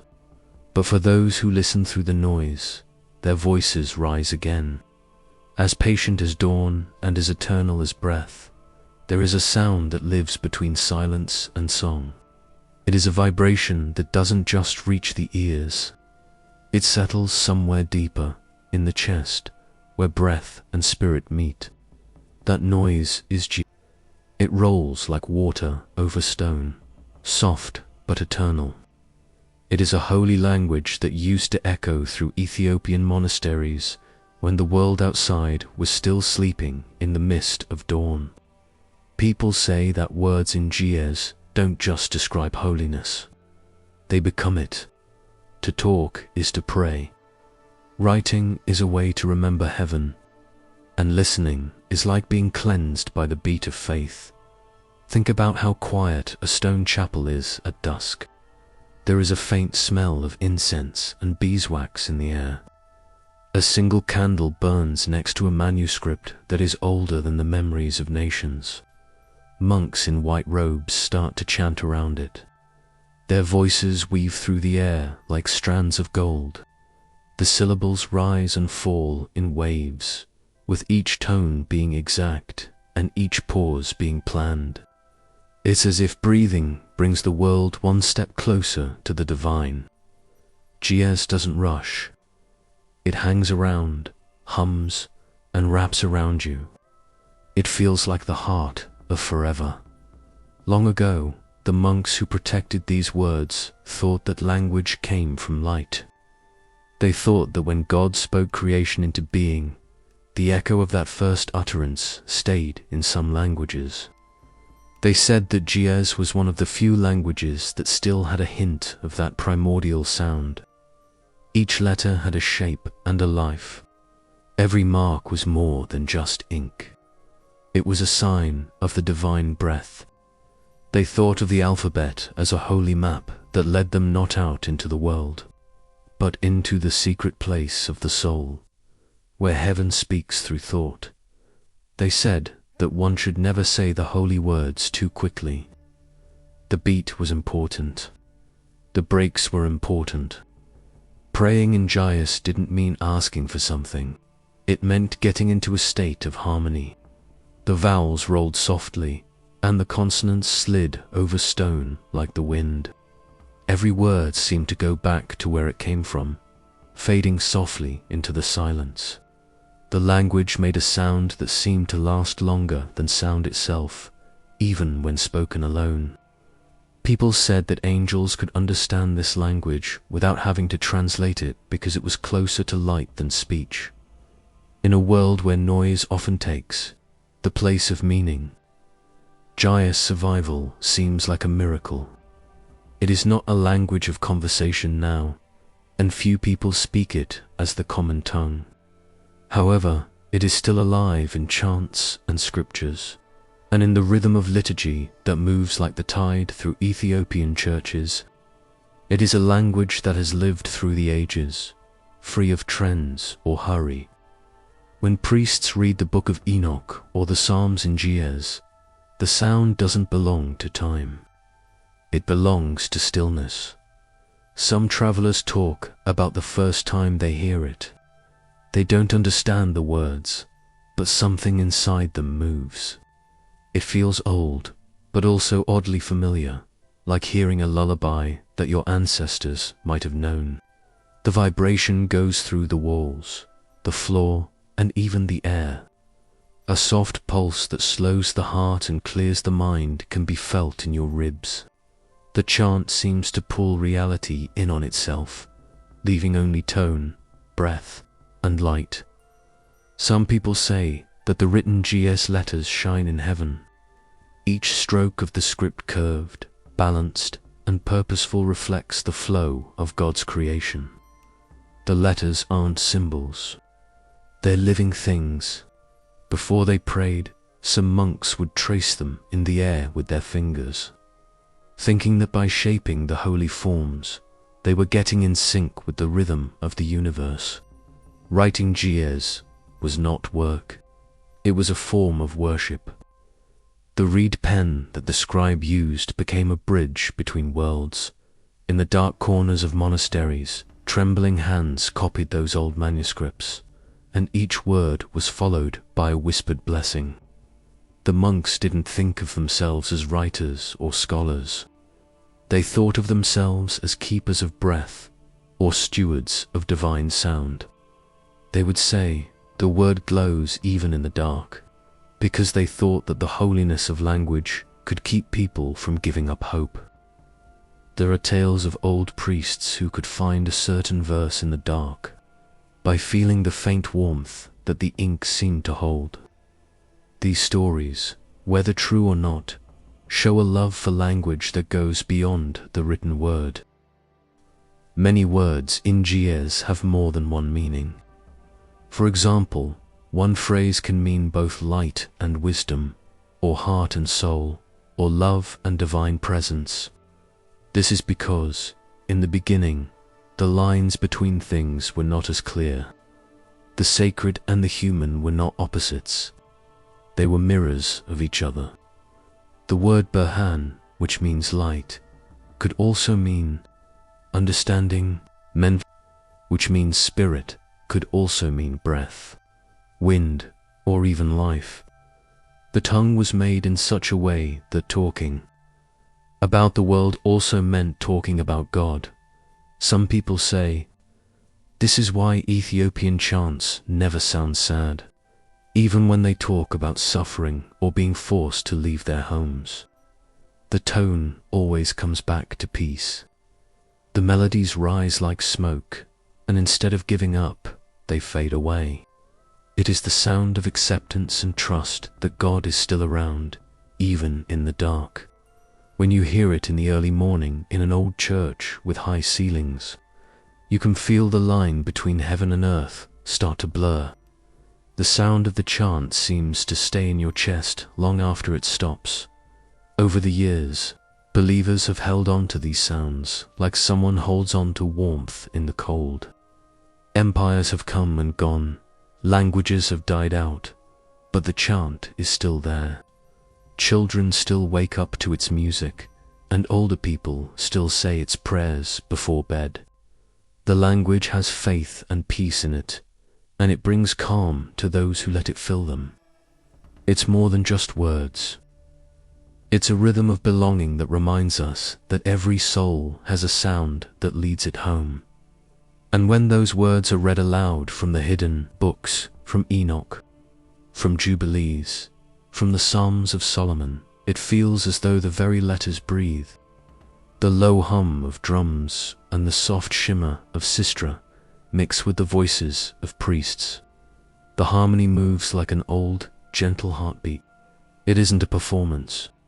It's prayer in action.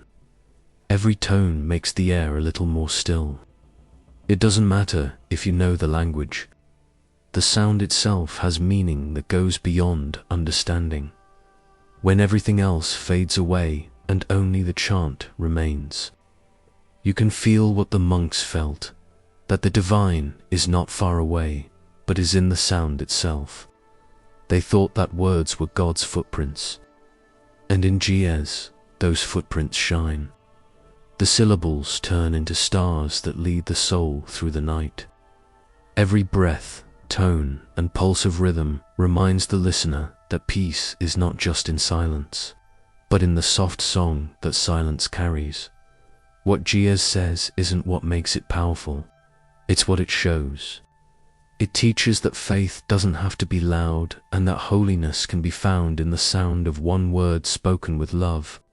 And so, through time and space, the chant goes on, the glowing language, the breathing word, and the sound that remembers the voice of creation.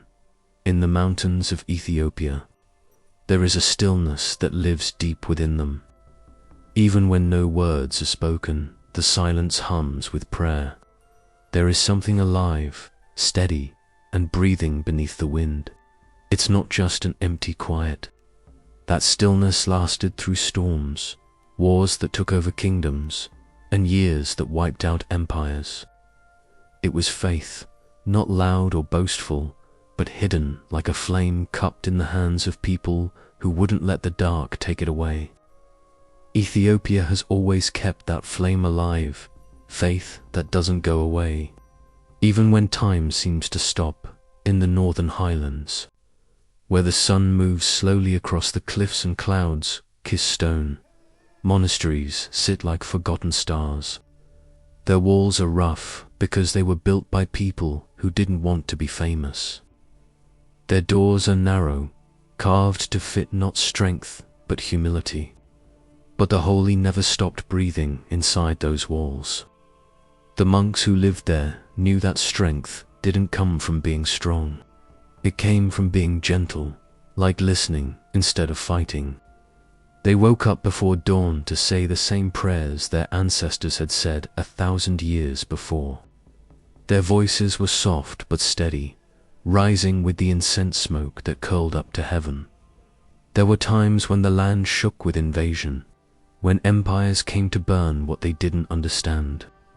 Even though cities burned to the ground, Ethiopia's faith did not die.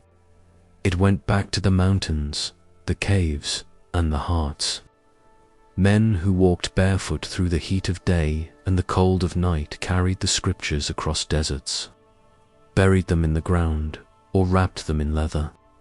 Their footprints faded, but the words they protected stayed. Those secret texts became seeds that were planted in silence, watered by tears, and blossomed again when the time was right. There was never a need for witnesses to faith in Ethiopia. It wasn't carved into marble or yelled in the streets. People sang it in small rooms, whispered it next to flickering lamps, and passed it from hand to trembling hand.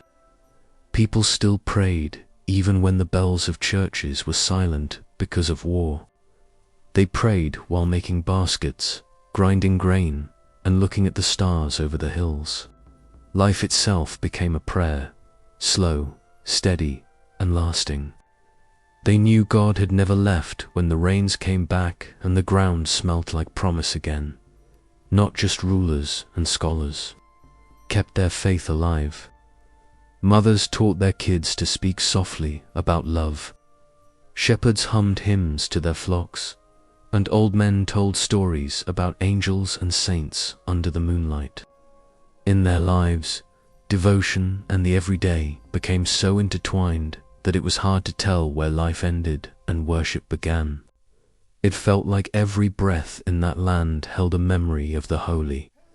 Faith did not waver during droughts. When rivers ran dry and villages were plagued by hunger, instead, it got quieter and thicker, like smoke curling in still air. People didn't see suffering as being left behind. They saw it as a shadow cast by a light that was too bright to see. They thought that every test was a reminder to remember the covenant that was written not just in books, but also in the ground under their feet. They weren't asking for help when they raised their hands to the sky. They were asking to be remembered, and that memory kept them together.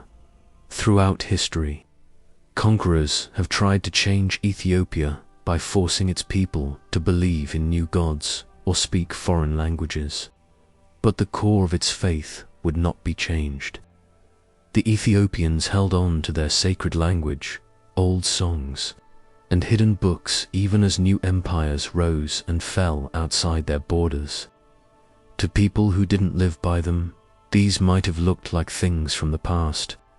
But to those who did, they were living light reminders that once truth is lit, it can't be put out. People still have faith in the long shadows of dusk. A priest walks barefoot over the rocky ground, holding a cross made of olive wood that has been polished by many hands over the years. A child walks behind, holding a lantern that casts a soft light on the stone. They don't hurry. They act like they have all the time in the world. A bell rings in the distance, not too loudly but clearly. The sound travels over the hills on the wind until it fades into the hum of the earth. That's what it sounds like to be strong. There were times in history when the stars seemed to turn away, when famines hit, and when kingdoms fell apart. But Ethiopia's faith never went out. It burned quietly in manuscripts written on goatskin, in chants sung at dawn, and in paintings of saints with almond-shaped eyes that watched over the sleeping faithful. Every word and symbol was a whisper of survival. The spirit of devotion found new ways to show itself, even when priests were hunted or churches were destroyed. It waited patiently for the world to remember by hiding in songs, names, and silence. People often forget that endurance can be gentle. The sound of warriors crying or swords clashing isn't always the sound of warriors crying. Sometimes it's the sound of one monk turning a fragile page after hundreds of years of waiting. Sometimes it's the sound of feet climbing a mountain trail at dawn while carrying a candle that won't go out. Ethiopia's strength is its faith, which flows like water instead of fire. It doesn't break stone with force. It wears it down over time. It bends but doesn't break. It believes without needing proof. When night falls in Lalibela, the rock-hewn churches become dark, and their walls blend in with the ground that used to hide them. The air gets cooler, the wind sighs through the tall arches, and you can hear people praying inside. Those prayers are the same ones that people said 1,000 years ago, and they haven't changed or faded. You can almost feel the sounds, layers of time, the weight of memory and the warmth of love. The fire that burns there is not from this world. It has its own beat and time. That hidden flame is still there in the quiet spaces between words. The priests who protect the manuscripts of the Book of Enoch have a glow in their eyes. It shines in the smiles of villagers who greet the dawn with psalms instead of news. It shines in the holy songs that make pain beautiful. Faith is not a statue in Ethiopia. It is a living fire that hearts that won't forget keep burning. It breathes even when it's quiet. It waits even in exile. So when the winds pick up again and history changes again, that same flame keeps flickering, but not with fear, with grace. It was never meant to conquer. It was meant to show the way. In that light, no matter how faint, you can still see the reflection of every generation that protected it, every hand that carried it through the dark, and every soul that whispered its prayer into the night. The hidden flame is still burning steady forever and awake. The lessons in Ethiopia's holy books don't come across as orders. Instead, they come across as whispers, gentle reminders that truth, when it comes from God, is meant to calm, not conquer. The warm old ink on each page speaks softly to the soul, teaching that understanding doesn't come from noise or rushing, but from being patient, quiet, and having a heart that is willing to listen. The old manuscripts don't scream power or authority. They whisper humility, the quiet strength that bows before the mystery of creation. The more one reads, the more the heart slows down and syncs up with the rhythm of eternity. In those fading GS letters, there is a simple but deep truth. To know the divine, you must first forget about yourself. The first important lesson from the hidden books is that humility is not weakness.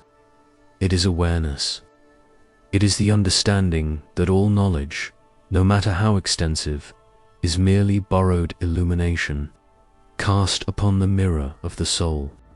One of the old prophecies says that a proud heart can't hold the truth because it is too full of itself. But the humble are like calm waters, deep, open, and able to show the sky. These books offer a quiet correction to those who look for the meaning of life in fame or glory. Glory fades, but gentleness lasts. This is what the saints in Ethiopia knew. They didn't carry their faith on thrones. They carried it in wounds that grace healed. Their silence was their best song, and their endurance was their testimony. The second lesson comes to light like dawn on the mountains. The hidden books remind us to stay young with wonder in a world that gets older with knowledge. The old scribes who copied these holy words by the dim light of oil lamps didn't think of writing as work. They thought of it as worship. Every letter that was written on the parchment was an act of devotion, a holy echo of the first word that shaped creation. They held a truth in their ink-stained hands that science and empire often forget. Knowledge without wonder is empty. When you read these texts slowly, time seems to stretch out, as if eternity itself is leaning in to hear. When the soul gets into that rhythm, it starts to see that even the smallest things, a breath, a prayer, or a terror, all part of an endless pattern of divine beauty. The third lesson is one that people don't want to learn but can't avoid: divine patience. The holy words waited for hundreds of years, even as kingdoms fell and empires turned to dust. They didn't want to be known. Like seeds sleeping in the ground, they just stayed where they were, waiting for the rain of rediscovery. That stillness is very moving. The notion that truth can reside in silence, undisturbed by time, instructs the soul that not all revelation is instantaneous. Some truths necessitate patience and exercise in faith in itself. The hidden books tell people to slow down and trust that the divine will show itself when the time is right. As the story of these texts continues to be told over and over, the listener's heart fills with compassion. Forgiveness, that quiet power that brings broken souls together, is in the verses. The Ethiopian writings often say that angels cry not to judge people, but to save them. They talk about mercy that is stronger than guilt and love that stays strong even when people are angry. These books don't show holiness as a far-off ideal. Instead, they show it as lasting kindness. They teach that forgiving doesn't mean getting rid of pain, but changing it so that light can shine through the cracks. There is also a strong sense of purpose that runs through every hidden page, a call to remember that life itself is sacred work. The poets and prophets who wrote these works didn't see a difference between the divine and the everyday. Farming, singing, weaving, or resting under a tree were all forms of prayer or ways of being present. The hidden books remind the modern heart that meaning doesn't always come from big ideas. It can come from just being faithful where you are and taking care of the little things that keep love alive. They say that devotion, not ambition, is what helps you find your purpose. As the reader goes deeper into the quiet heart of these writings, they learn one last thing: how to be still inside. The holy books aren't meant to confuse the mind, they're meant to calm it. They pull the spirit inside, into that holy place where thoughts fade away and peace takes over. When you chant in GS, the sound becomes meditation, and the words become vibration and light. When you sit with these words, you can feel the weight of centuries fade away into the silence of eternity. When the soul is still, it stops looking for answers and becomes the answer itself, resting in the presence of the divine like a leaf floating on calm waters. So the hidden books are not just things that people used to believe in. They are also living teachers. They don't preach, they breathe. Through them, one learns that the greatest wisdom is often hidden in simplicity, that power is found in surrender, and that love, quiet, patient, enduring's the closest reflection of heaven upon earth. These texts say that forgiveness heals what pride breaks, that humility opens what fear shuts, and that awe brings back what the world forgets. When you read those old words in the soft light of a candle, it feels like time stops to listen. The soul knows that these teachings were never meant for just one group of people, but for everyone who wants peace. Their message is not loud, but it will last forever. To walk softly, to find beauty in sadness, and to carry light through the dark parts of life. As the pages turn slowly and with respect, the reader feels a quiet presence that is sacred, a connection between the word and the spirit that reminds them that the divine still speaks, even when they are silent, in the stillness of eternity. Where time drifts like silver dust, there is a library that no one can see. It is a huge place where words and memories are kept, not on paper, but in light. The eternal library of heaven is safe from destruction. Every syllable that once trembled through human lips still glows softly, preserved in the stillness of divine remembrance. The air smells like the peace of unspoken prayer, and the shelves are made of dawn and starlight. Books don't rot there. They take in air. They talk quietly, and as they turn their own bright pages, the stories of creation come to life over and over again, not to learn, but to love. Each book is full of memories of a time when people tried to understand God through music, language, and the shaking of ink. The lost psalms of Ethiopia, the forgotten gospels of the desert, and the prayers that traveled through ancient mountains on the wind have all come home here. Angels walk quietly between the aisles, running their fingers over the living words and remembering the hands that wrote them. In their minds, no story is ever really lost, and no truth is ever really erased. Every piece of faith, every breath of hope, and every tear of devotion becomes a new word in heaven's book of never-ending memories. Enoch's writings shine like stars on some of those endless shelves. His visions still come and go in an eternal rhythm, the watchers coming down, the flood cleaning, the Messiah promised, and the stars recording. Each revelation has the same old peace that it gave to people who listened to it under the skies of this world, and close to them are the hidden books of Ethiopia, which are still open, still alive, and still singing in the sacred rhythm of jazz, a language that the angels still speak when dawn breaks. Their words are full of humility, like the light of morning, and forgiveness wraps around creation like a mother's hug. The library is quiet, but it isn't empty. It sings softly.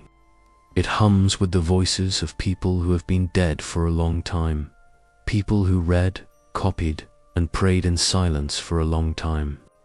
The monks who wrote the words by candlelight, the prophets who cried over visions too big to put into words, and the seekers who searched ruined monasteries for pieces of lost truth. Of them walk there now, their souls shining and their eyes at peace. Their devotion is not forgotten in heaven. It is the light that lets other souls read. And so the story goes on, not written down but felt. Beyond those bright halls is a room that is different from the others. Its light is dimmer and softer, like twilight. There are words that were never finished, prayers that were cut short by sadness, and songs that were never sung. They shine softly, waiting. Every unfinished thought of love, every unspoken act of kindness, and every silent apology has a place here, where they will be kept safe with gentle patience. Even not finishing things is holy in heaven. What seems to be forgotten on earth is remembered in the tapestry of eternity. The library keeps all of them because heaven never throws away a word that is true. And sometimes, when the world below is quiet and the stars lean closer, a breath passes through the celestial shelves. This is a soft wind that carries the faint sounds of the living, like smoke from incense. The prayers of those who still seek and the dreams of those who still wonder rise up and join the eternal songs above. Heaven hears. It always pays attention. The library grows as people listen. New pages are written by human hearts, and new light blooms from mortal longing. The divine scribe doesn't use ink. Instead, he uses time itself to turn every act of faith into another verse of the never-ending story. The narrator's voice, soft and fading, lingers like the last flicker of a candle in that eternal silence. It doesn't tell you what to do. It comforts you with the warmth of everything that has been said. The story doesn't end here. It just closes its eyes. The books of heaven don't close. They wait for another dawn, another reader, and another soul to wake them up again. The hidden words of the earth, the chants of monks, and the visions of prophets all come back home eventually, drawn by the same light that brought them into being in the first place. As the last whisper fades away in the endless halls of light, it feels more like a promise than an ending. The library is open somewhere outside of sleep, and time. Pages turn softly in a divine rhythm, and stories breathe without end. Every word that was lost is now found. Every quiet moment turns into a song. One day, every tired seeker will walk down those glowing aisles and see their name written between the stars. The voice whispers, "Sleep now, relax in the soft hum of heaven's memory. The stories you heard tonight won't go away. They'll come back to you in your dreams like the morning light. The stars still read and the angels still write. The eternal shelves hold the weight of everything that has ever been loved, believed, or hoped for. They go on forever. The promise is still there, soft as moonlight on old stone. Sleep well, because heaven's pages never really close."